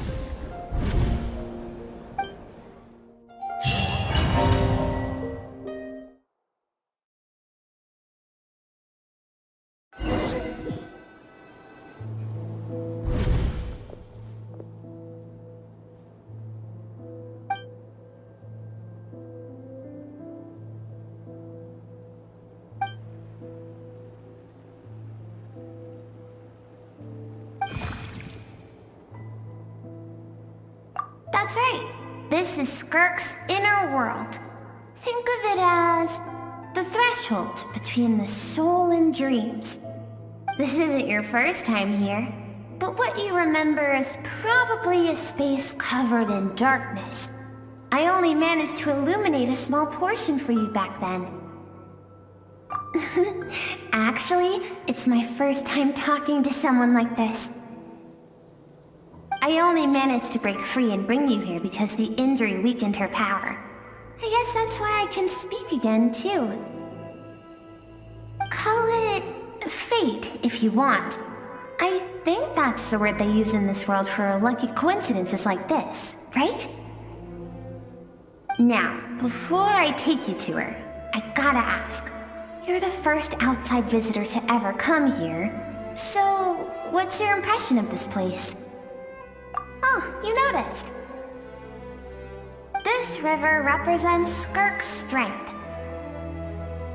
Strength accumulates over time. It is the summation of a person's lived experience. So this river is where all the fragments of Skirk's life should converge into a single stream of memories and emotions, flowing forward as one. But as you can see, this river has been severed numerous times. It's because Skirk doesn't like who she was in the past. And all she sees reflected in the river is a disgraceful shadow of who she was. She cuts through water and rock with the sword of reason, severs her connection with the past, and begins anew. You must learn to shut out all the pointless emotion. Crush the self that makes you weak, and become master over your physical form. This isn't my first taste of failure or losing power. When you fall, you get back up again and become stronger. That's how it is.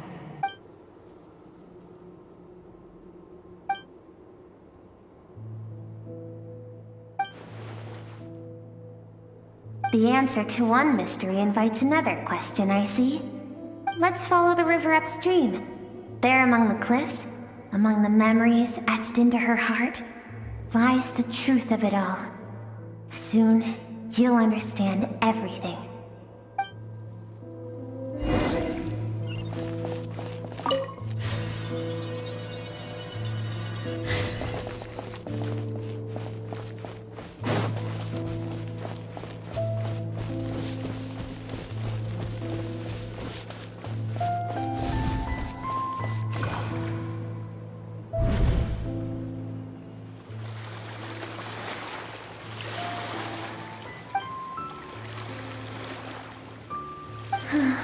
I've always thought that, even when falling leaves don't come from the same tree, they can still form bonds of kinship when they meet.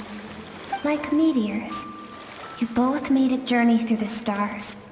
Both travelers who have landed on a planet that is not your home. Yet, when she first noticed your presence, although she hesitated for a moment, she still chose to walk away, indifferent as ever.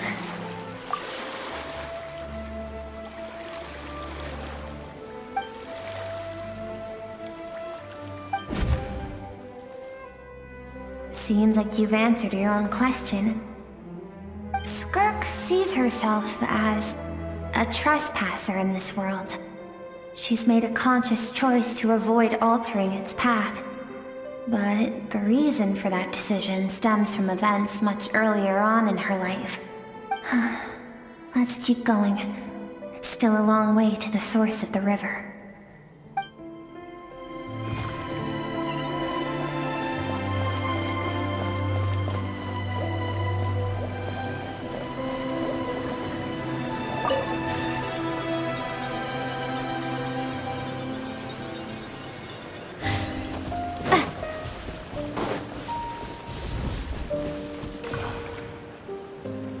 You now have what it takes to wield immense power.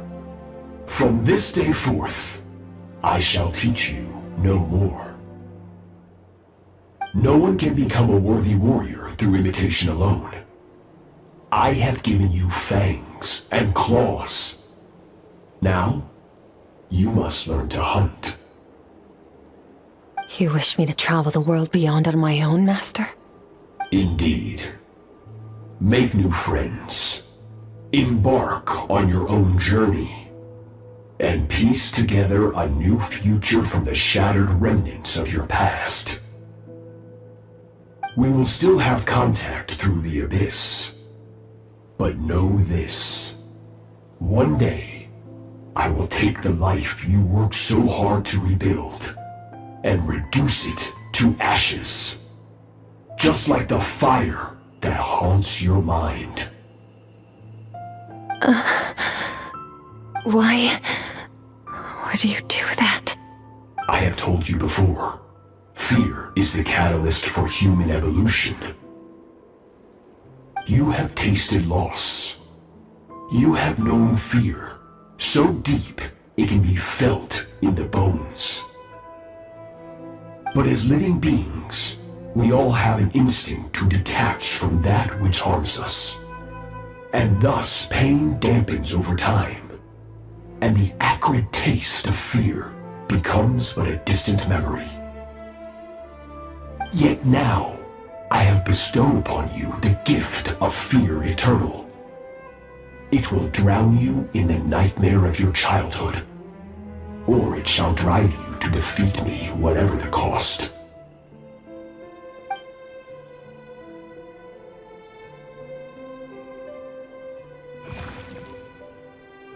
That is what Skirk's master, the foul Sertologi, looked like at one point in time. Of course, as a higher being, physical form is a triviality to him.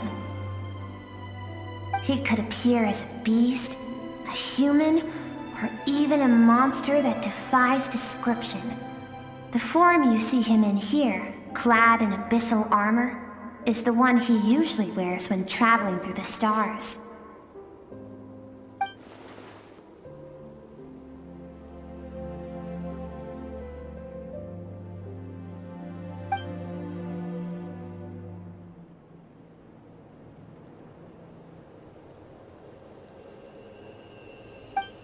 For certain reasons, I need to bridge the power gap between me and my master as quickly as possible.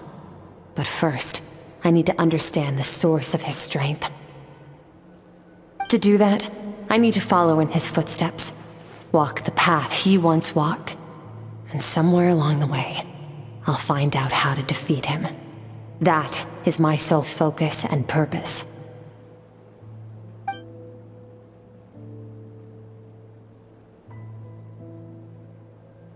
I'll let you in on a little secret. The real Sirology is terrifying. The scope of his power is impossible to understand until you experience it firsthand. It is absolute, the power to crush all things. Shall we keep going? Let's see. We're about halfway there.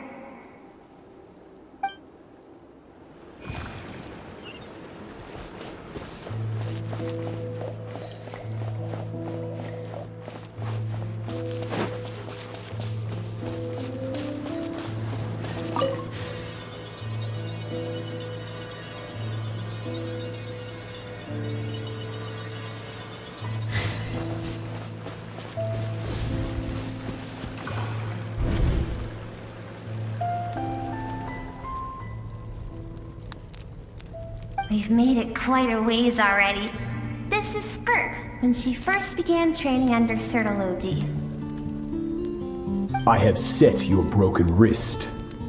Tomorrow, you're to train twice as hard. No tears this time. Good. Attempting to garner sympathy through tears is a habit of the weak. A pitiful, useless ploy. Can I ask a question, Master? Why did you save me? I keep thinking, maybe it would be better if I had died. I wouldn't be haunted by that fire all the time. I wouldn't have to go on like this. I saved you because I have a plan for you. It has been too long since I fought a battle that demanded my full strength, and I hunger for it. Every so-called genius and prodigy I have faced has crumbled like sand underfoot. Before me, even fate bends the knee. So, I will teach you everything I know, train you by whatever means necessary, in the hope that one day, you might surprise me. But I don't want to draw my sword against you, Master. What you want matters little. Among the boundless sea of stars, the cries of the weak are but faint murmurs that disappear into the void. You of all people know that well. Yes, Master. From that day forward, all she knew was grueling training, emptiness, and fatigue. After some time, her talent bloomed, and she gained control over her emotions, like her master. How should I put it? It was not that human emotion disappeared from her heart, but that reason came to dictate all she was allowed to feel. I suppose it was at this point that she became the Skirk you know today.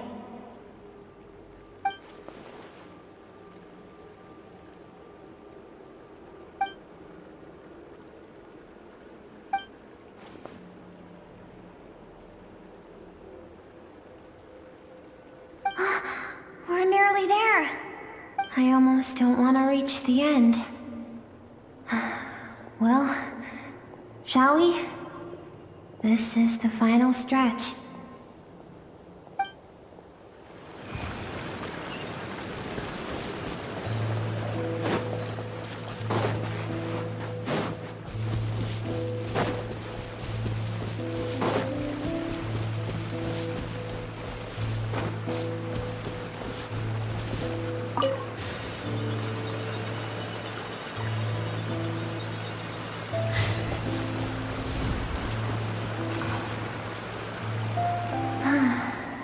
These are Skirk's happiest memories. What a simple and carefree time it was. Wisps of clouds dotted the sky. The sun bathed everything in golden light. And when song filled the air, not even the shyest of flowers could resist swaying along. This is Skirk's homeland. She was so curious about everything as a child, always skipping school to go exploring instead. There was so much to discover. The treasures at the bottom of the sea, the secrets beyond the stars, and that merchant ship packed with adults wearing those strange clothes. Yes, the ship. That was the beginning of the end. It was a spaceship. When it arrived, the people that disembarked wore smiles on their faces and spoke of friendship. They claimed to be merchants from a neighboring planet, looking to establish trade. Skirk's parents, her relatives, her neighbors, everyone welcomed the newcomers with open arms and allowed them to explore the planet. To them, the visitors were guests and should be treated with hospitality. No one had any idea of what was to come. Several months later, an army of unknown origin arrived without warning and carried out a ruthless campaign to destroy everything and everyone on the planet. Skirk had skipped school that day, like so many times before, so she was not caught in the immediate wave of destruction. But when she came home that day, only fire and ruin awaited her. Countless people cried out to her for help. People she knew and loved. Friends and relatives. The little girl who lived next door. The shop owner with the bad leg. The bad-tempered teacher she had made fun of just that morning. Their lives were discarded like worthless trash as the fire consumed one life after another. Skirk was helpless. All she could do was run. And so she did. She kept running until an unexpected figure crossed her path. If Sertology hadn't been there in that moment, the fire would have claimed her life too.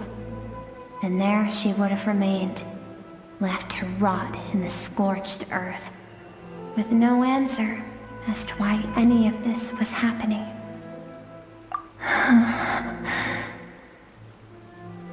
Because she and her people were seen as a threat.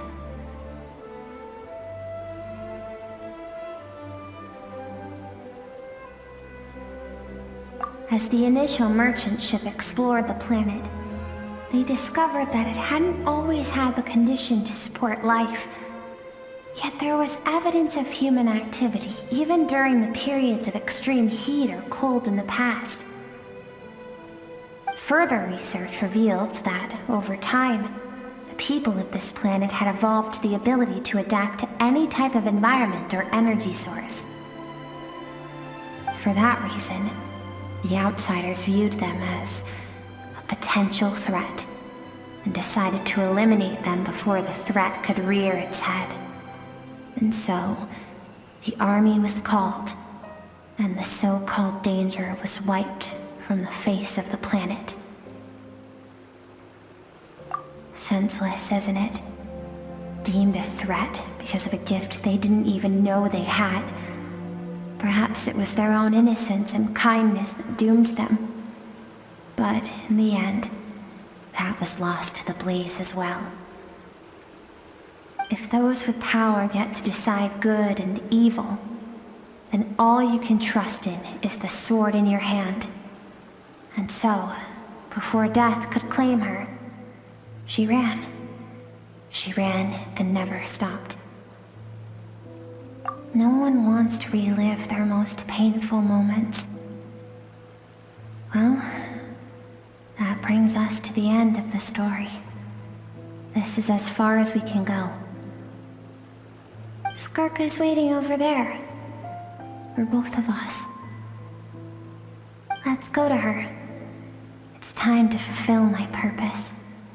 And my greatest wish over all these years.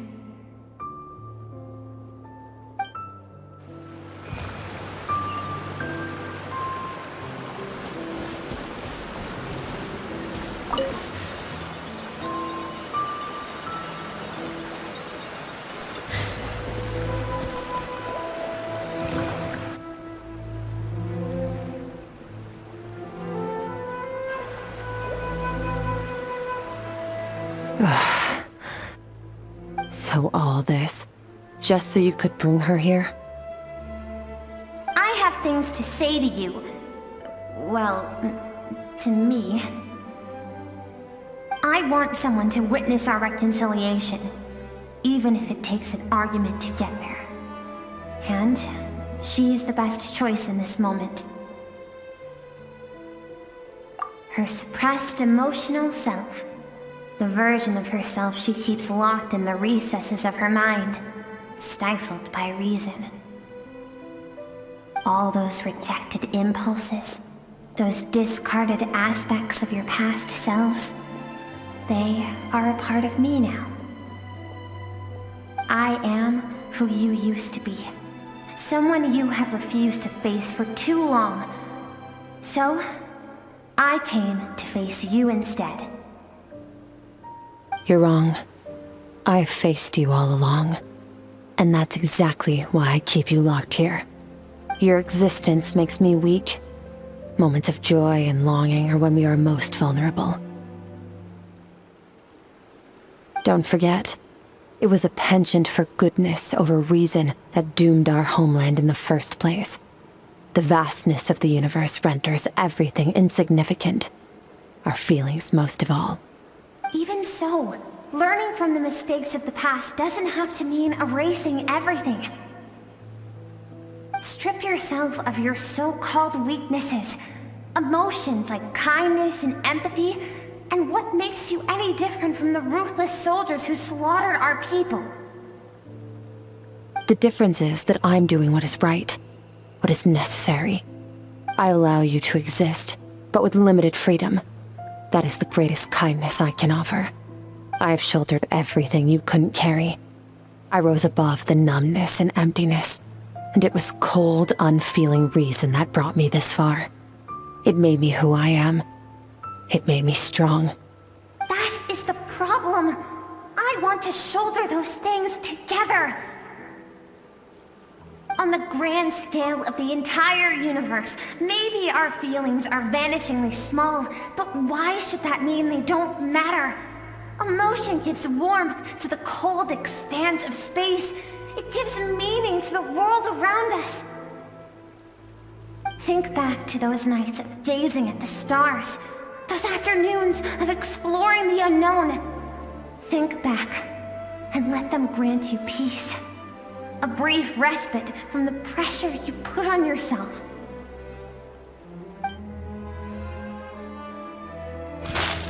That isn't what we need. It's exactly what we need. Aren't you curious about why recovering your strength has taken longer than normal this time? Finally, you get to the important part. That is the only answer I came here to find. Then look around. Look at your inner world. You cast aside your dreams and curiosity, and in doing so, you lost your original motivation. You severed all connection to who you used to be, so you can no longer draw strength from your past. Now, the only things driving you forward are fear and survivor's guilt. But these cannot take you far enough. And so, this river, the source of your strength, grows more polluted by the day. And you think that means I should seek help from a weak little thing like you?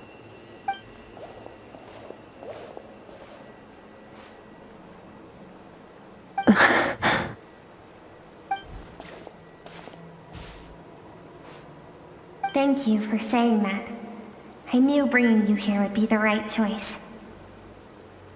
To be honest, I'm not here to argue with you. This isn't about who's right or wrong. And in fact, I agree that in order to make it through the wake of that tragedy, we had to distance ourselves from the pain through reason over emotion. But what is right at one point in time isn't always right forever. I know you will never forget that fire. I know the fact that you were the sole survivor fills you with guilt. And I know that among the voices that haunt you, mine is there too. Because deep down, you know that you didn't turn out to be the person you wanted to be. All those unfulfilled hopes are like knives to the heart. And I don't want you to hurt anymore. So even if you can't accept me, I hope, at least, that you can let go. I keep thinking, maybe it would be better if I had died. I wouldn't be haunted by that fire all the time. I wouldn't have to go on like this.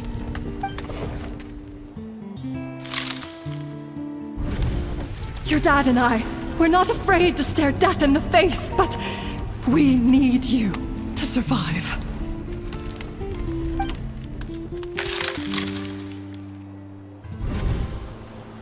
I'm sick of being a kid. There's so many amazing things out there, and I'm ready to see them all.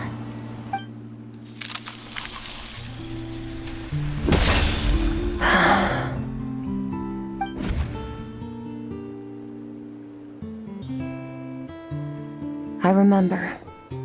There was a song Mom and Dad always sang when we went out to fetch water. Dancing water. The sand along your path is begging for your song and movement. Will you carry this burden with you on your journey? I am not the dancing water, and you are not the burdensome sand. But if this is your wish, then I will carry you with me until the end. Thank you. I should be thanking you.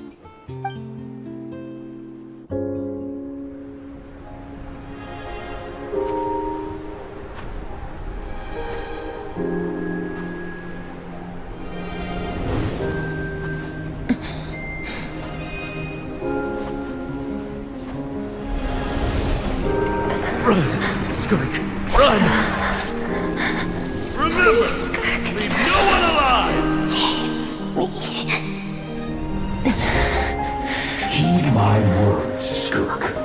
Let fear take root in your soul. Did you survive? Why was it only you? Skirk, did you become a positive light in this world?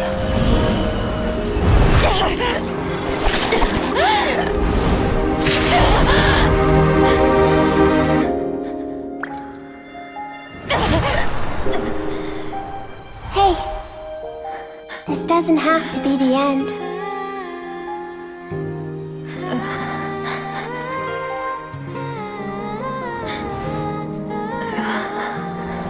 Life is a gift. Don't let darkness claim it.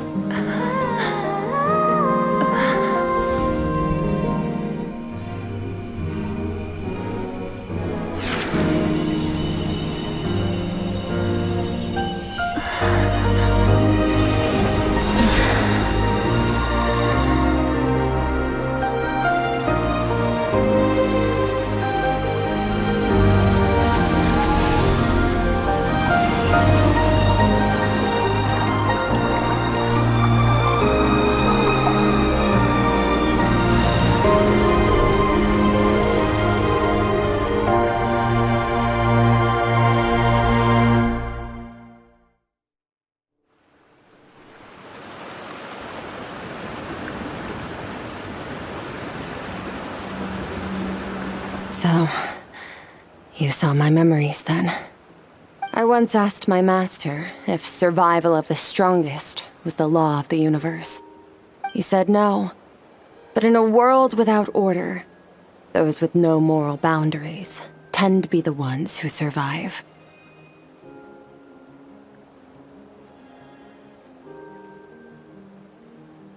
That's why, after hearing his answer, an idea came to mind. An idea that, one day, I would create a new world order. One in which there would never be another tragedy like that fire. One in which power was not the law of the land. But that means I must defeat him. Because my master, Sirologi, is, at the core, a defier of all rules and order. Yes, and not just because of the gap in our abilities, but also because I have no reason to see him as an enemy. Although his decision to train me was not made out of kindness, he did everything a master should. He saved my life, taught me the sword and the principles of strength, and for that, I respect him. I know, and it's not something I want. But Master never goes back on his word. I have to treat everything he says as a promise. He's no longer into that, but he sends me messages through the abyss every now and then. Most of them are simple greetings, or an answer to one of my questions. Every time I hear from him, my heart skips a beat. And I wonder if this is the moment where he'll finally appear before me and tear down everything I've built to pieces. Maybe that means I do live in eternal fear, just like he said. Yes, I respect him, but I'm also afraid of him. And for that reason, the pursuit of strength consumes every moment of my life. I don't know what Master has planned, but I have to be ready. Help me? Why? This isn't your fight.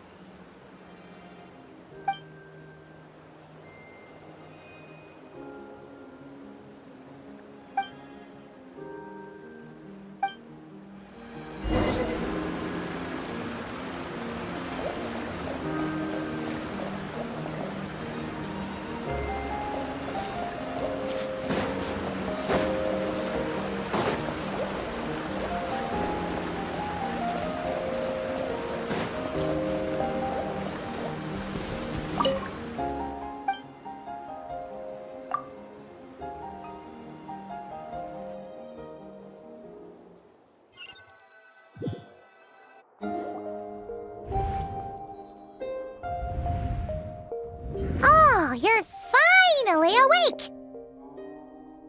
Honestly, Paimon was gone for like 2 seconds and then she comes back and finds you both unconscious? Oh, you scared Paimon half to death! You're both okay, right? What does it look like?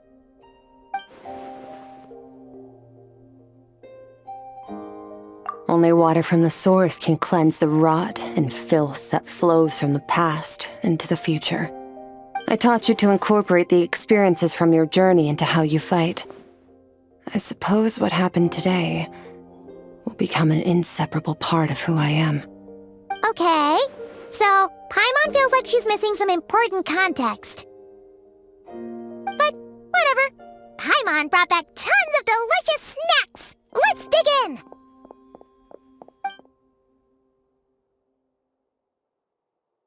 All right. It's about time we finished what we started. We're gonna deal with this thief for good, right? This time, I'm not going to tell you to hold back. But having digested even more power in the meantime, he's going to be tougher than before. The good news is, we have no reason to pull our punches this time. So, let's go. Same place as last time.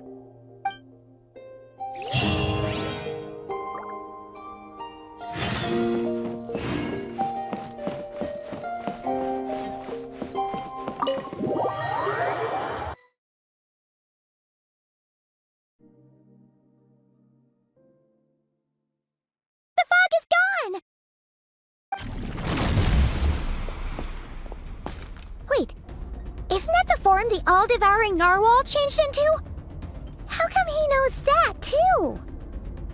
Really? So, you're telling Paimon, that giant whale, and this guy can both turn into the fowl? How does that work?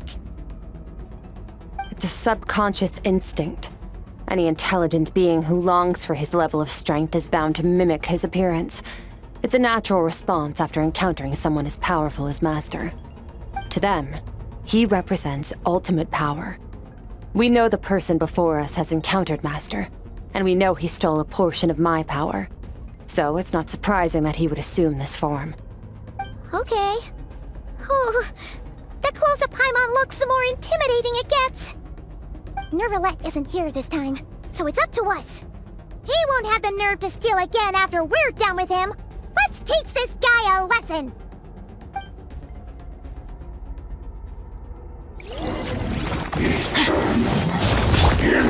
Water jet! Wipe out! Into the void! Death! Ha! Extinguish! Death! Haven't forgotten your training, I hope.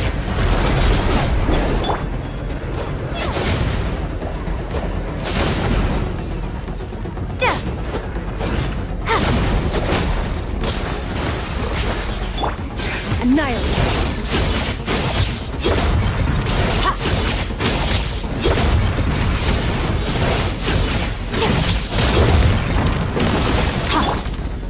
Water jet!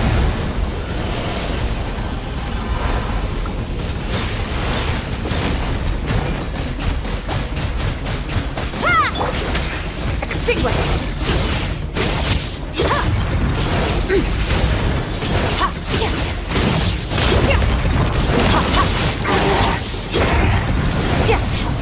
Beyond this world.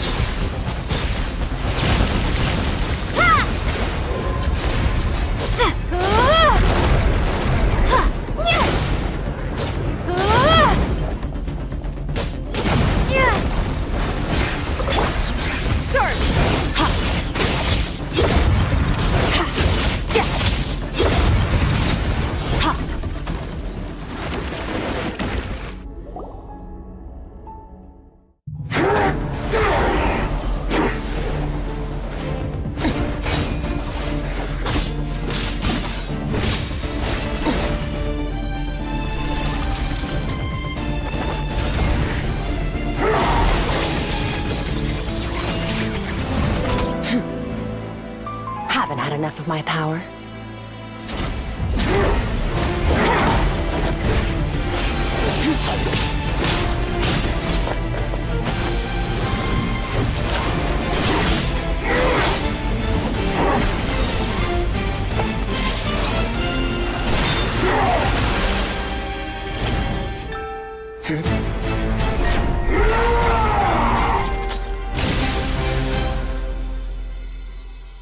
Well then, let's see how much more of this power you can handle.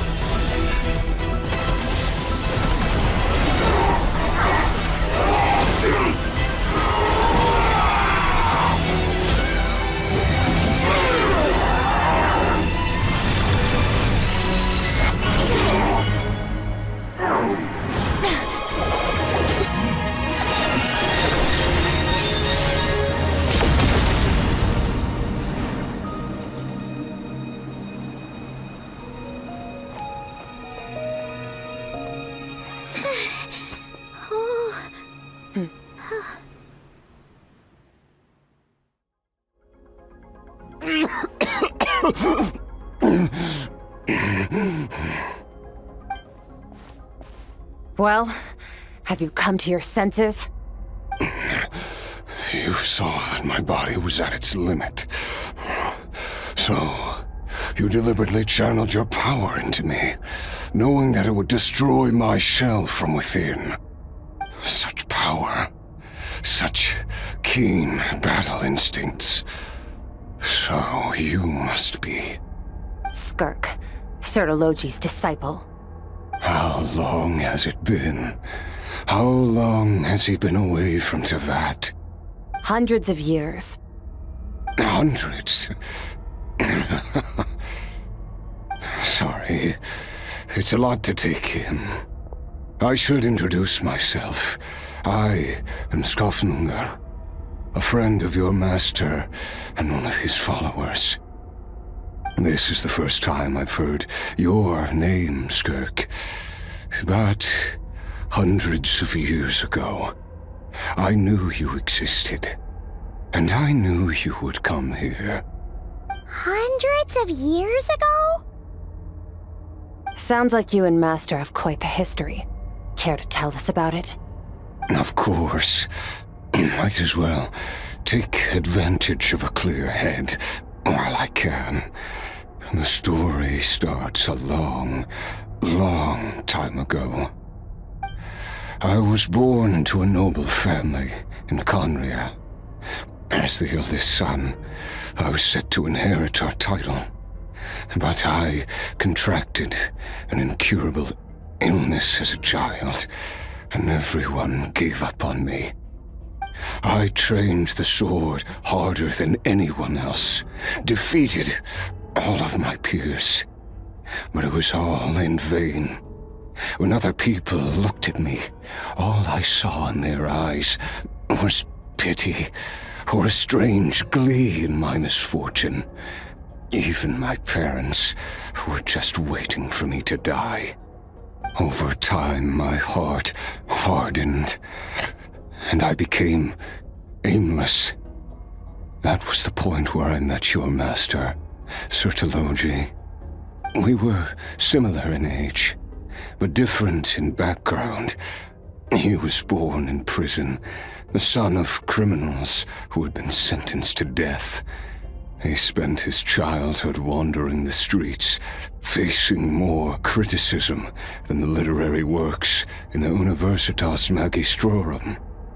Yet, he always wore a smile on his face, as if kindness and malice were one and the same, and he could not see the difference. I still remember what he said to me when we first met. You need to fight to survive. Even if it's a losing battle, it should light a fire under you. How can you sit back like this and go down without a fight? That does sound like something he would say. He was the first to acknowledge that I was worth something, and he inspired me to keep going. When we sparred together, it was the first time I'd actually felt the thrill of combat. When I was 10, he stole forbidden research materials and managed to cure my illness. It was like there was nothing in this world he couldn't accomplish. When it came to the human form, he was always intent on pushing the boundaries of possibility. But somewhere along the way, I fell behind. My talents were nothing compared to his, and at some point, I realized he had pulled so far ahead, I was too embarrassed to even ask him to spar. After his grand endeavor was successful, he sought me out and said to me, "This planet no longer holds anything of interest to me, so I'm leaving. But first, I have an offer. I can use a power I have just refined to break the curse of immortality for you. Your death was once what we worked so hard to prevent. But the immortality you now face is a different kind of pain altogether." I'll pass. Immortality doesn't sound so bad to me. Since I can't die, it means I have an infinite amount of time to get stronger. Maybe I'll finally catch up to you one day, and we can spar like we used to. Are you sure? I cannot say when I will return. Your body, or rather, your soul, might not be able to withstand this curse. All I can do is try. After all, a wise man once told me, people need to fight for their own survival. Wise indeed. Nevertheless, if you grow weary of the pain of immortality, and wish to experience a good sparring match before you wither away, seek out my disciple. Disciple? Never thought I'd hear that word coming from you. Nor I, but Vedifenir said I was destined to find a disciple out there in the universe, and bring her to Tibet. You know as well as I, Vedifenir's prophecies are never wrong. Well, now I'm curious about who this disciple of yours will be. All Vedifenir said was that one day, the stars shall bow in her honor. Sounds pretty impressive. Of course. Only the most outstanding people would have the right to become my disciple. Still self-assured as ever, I see. But you're not wrong. I'll be leading them. Oh, and if you are serious about getting stronger, I left you a little gift in the primordial sea. As I've said before, walk whatever path you want. Freedom means even the wicked get to make their own choices. Waiting for me in the primordial sea was the all-devouring narwhal, already beaten into submission by Sertologi. In its weakened state, I was able to cut off part of its flesh and sew it into my own heart. Your heart? That sounds like torture! How did you even survive that? Because, of course, I bear the curse of immortality. So, you used the curse to turn yourself into a vessel for power.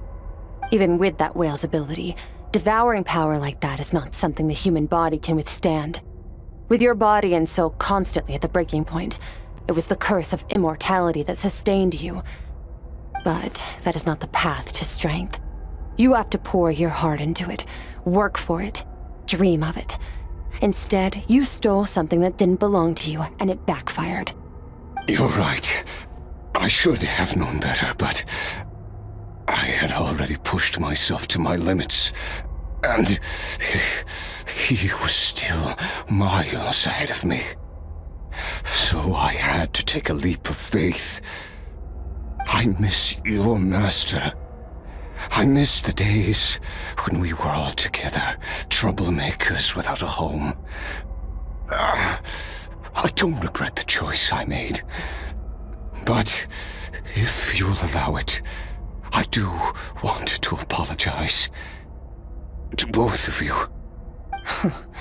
After the beating we just gave you, I think we can call it even. You're an interesting one as well. Sertologi's disciple. That's a lot to live up to. It can't have been an easy experience. I know what he's like. He rules with an iron fist, using despair and fear to force you to catch up to him, all the while standing ever out of reach. We're like mountain climbers in the dark, never knowing how much higher we have to climb, or when we will see the sun again. True. But I made up my mind long ago. No matter how dark it gets, I will not give in to despair. I will overcome it. Besides, after hearing your story, I suspect what Master really wants is not a battle that demands his full strength, but rather a defeat without regrets. Oh? Since you're his friend, you must have some things in common. First time we came here, when you stabbed me through the fog and stole my power, I felt no emotion coming from that spike. But when you had to devote all your strength fighting me just now, I could feel joy and passion emanating from your blade. It was the joy of a researcher discovering the truth of the world, the joy of an artist uncovering a temple of wonders. Interesting. I'm certain I didn't express those emotions outright. Yet you were able to read them from my blade, like a glimpse into my inner world. You're right. That battle brought me an unbridled sense of joy, and my defeat brings me no regret whatsoever. Exactly. I think Master also craves a battle like that. One where his opponent forces him to use all his strength, unlock the extent of his potential, and transcend his own limits. A battle to end all battles. After which, all can come to an end, including, perhaps, his life. For that very reason, good and evil are meaningless to him. He has one purpose, one goal: to complete himself. It's one of the secrets to his strength. Perhaps you're right. Perhaps that is his goal. What a battle that would be. Oh, to witness such a...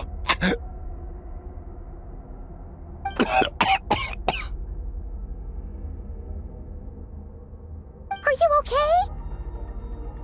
Too many different kinds of power are surging through my body. The curse of immortality allows it all to coexist, but it does not remove the pain. I won't be able to hold on to my sanity for much longer. What a shame. I would have loved to witness that battle. Sertologi once offered to free me from this curse. Now, I must ask that of you, Skirk. Can you release me from the pain? I can, but not through death, if that's what you were hoping for. It's not a suitable punishment for your crime. As an alternative, I can take your consciousness, along with all the power you've consumed, and smash it to pieces. The impurities will dissipate, and under the curse of immortality, your mind and body will regenerate. When that process is complete, you will be back to who you were before, no longer tortured by powers you can't control. But it will be a time-consuming and painful process. The decision is yours to make. I accept. And who knows? Perhaps I'll wake up in time to witness your great battle with Sertologi. I have faith that you'll be able to stand against him one day. Though I know it'll be a long and arduous road. If we are climbers in the dark, it appears the dawn has finally broken for me. But your ascent continues. At least, it looks like you are not alone on your journey. I will reach the top of this mountain, no matter what it takes. And you, Skafnungur, will be my witness at the end of all things. That's finally over. Let's get out of here. Huh. At least we don't have to make a mad dash for the exit like last time.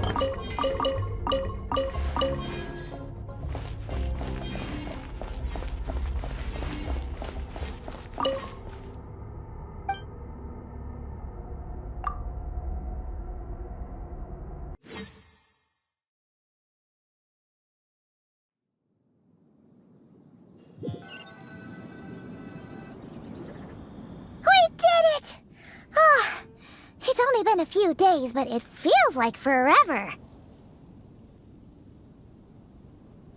Once again, we've proved there's nothing we can't overcome. We're just that awesome. Wow, you sound even more confident than usual. Guess you really have become stronger. Today sure went by fast. It's night already. Oh wait, that reminds Paimon. The stars you mentioned, the ones that died out, are they back now? Yes. The power Skafnungur stole has been returned. So, the stars have regained their light. Great! Huh. crazy that you even noticed their light was gone. There are so many stars in the sky. If a few disappeared, Paimon definitely wouldn't be able to tell. I suppose it's because I have gazed upon this sky for centuries. The false stars, hanging in the meticulously planned sky, glittering with rotten light. It's not real. And yet, it is for that very reason that I can look upon it and enjoy the momentary peace it brings.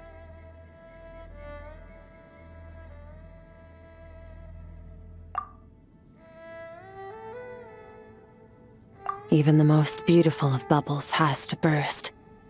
We will return to the real universe one day, whether of our own volition or not. Time marches ever forward. Even the innocent and naive will taste life's bitterness.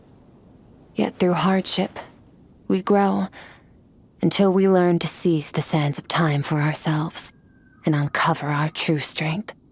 Though we gaze upon a false sky, its vastness and majesty is palpable. One can only wonder, what is it going to take for kindness to reign supreme in the vast expanse of the universe? Ugh, this is all going over Paimon's head. But if she knows one thing, it's that the traveler always finds a way. Ever since we met, she has filled Paimon's days with happiness.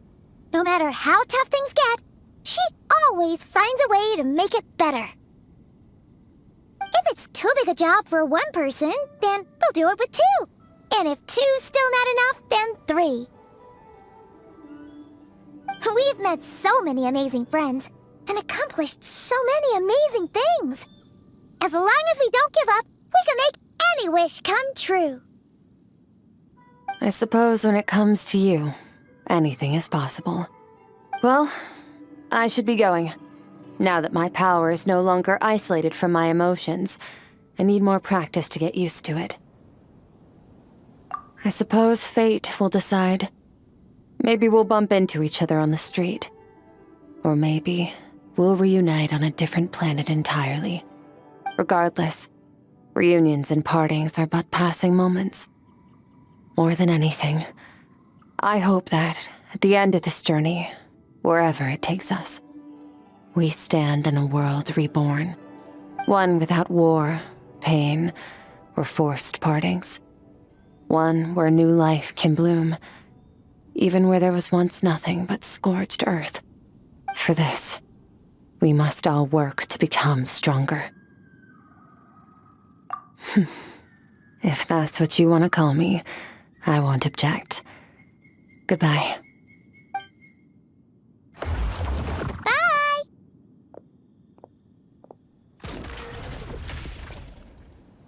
Is it just Paimon, or is she being nicer than before?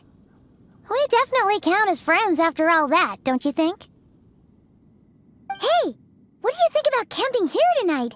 There's nothing quite like sleeping under the stars. Come tomorrow, we can continue our journey. Oh, and since Paimon treated you to that super nice meal at Wanmin Restaurant, it's about time you returned the favor.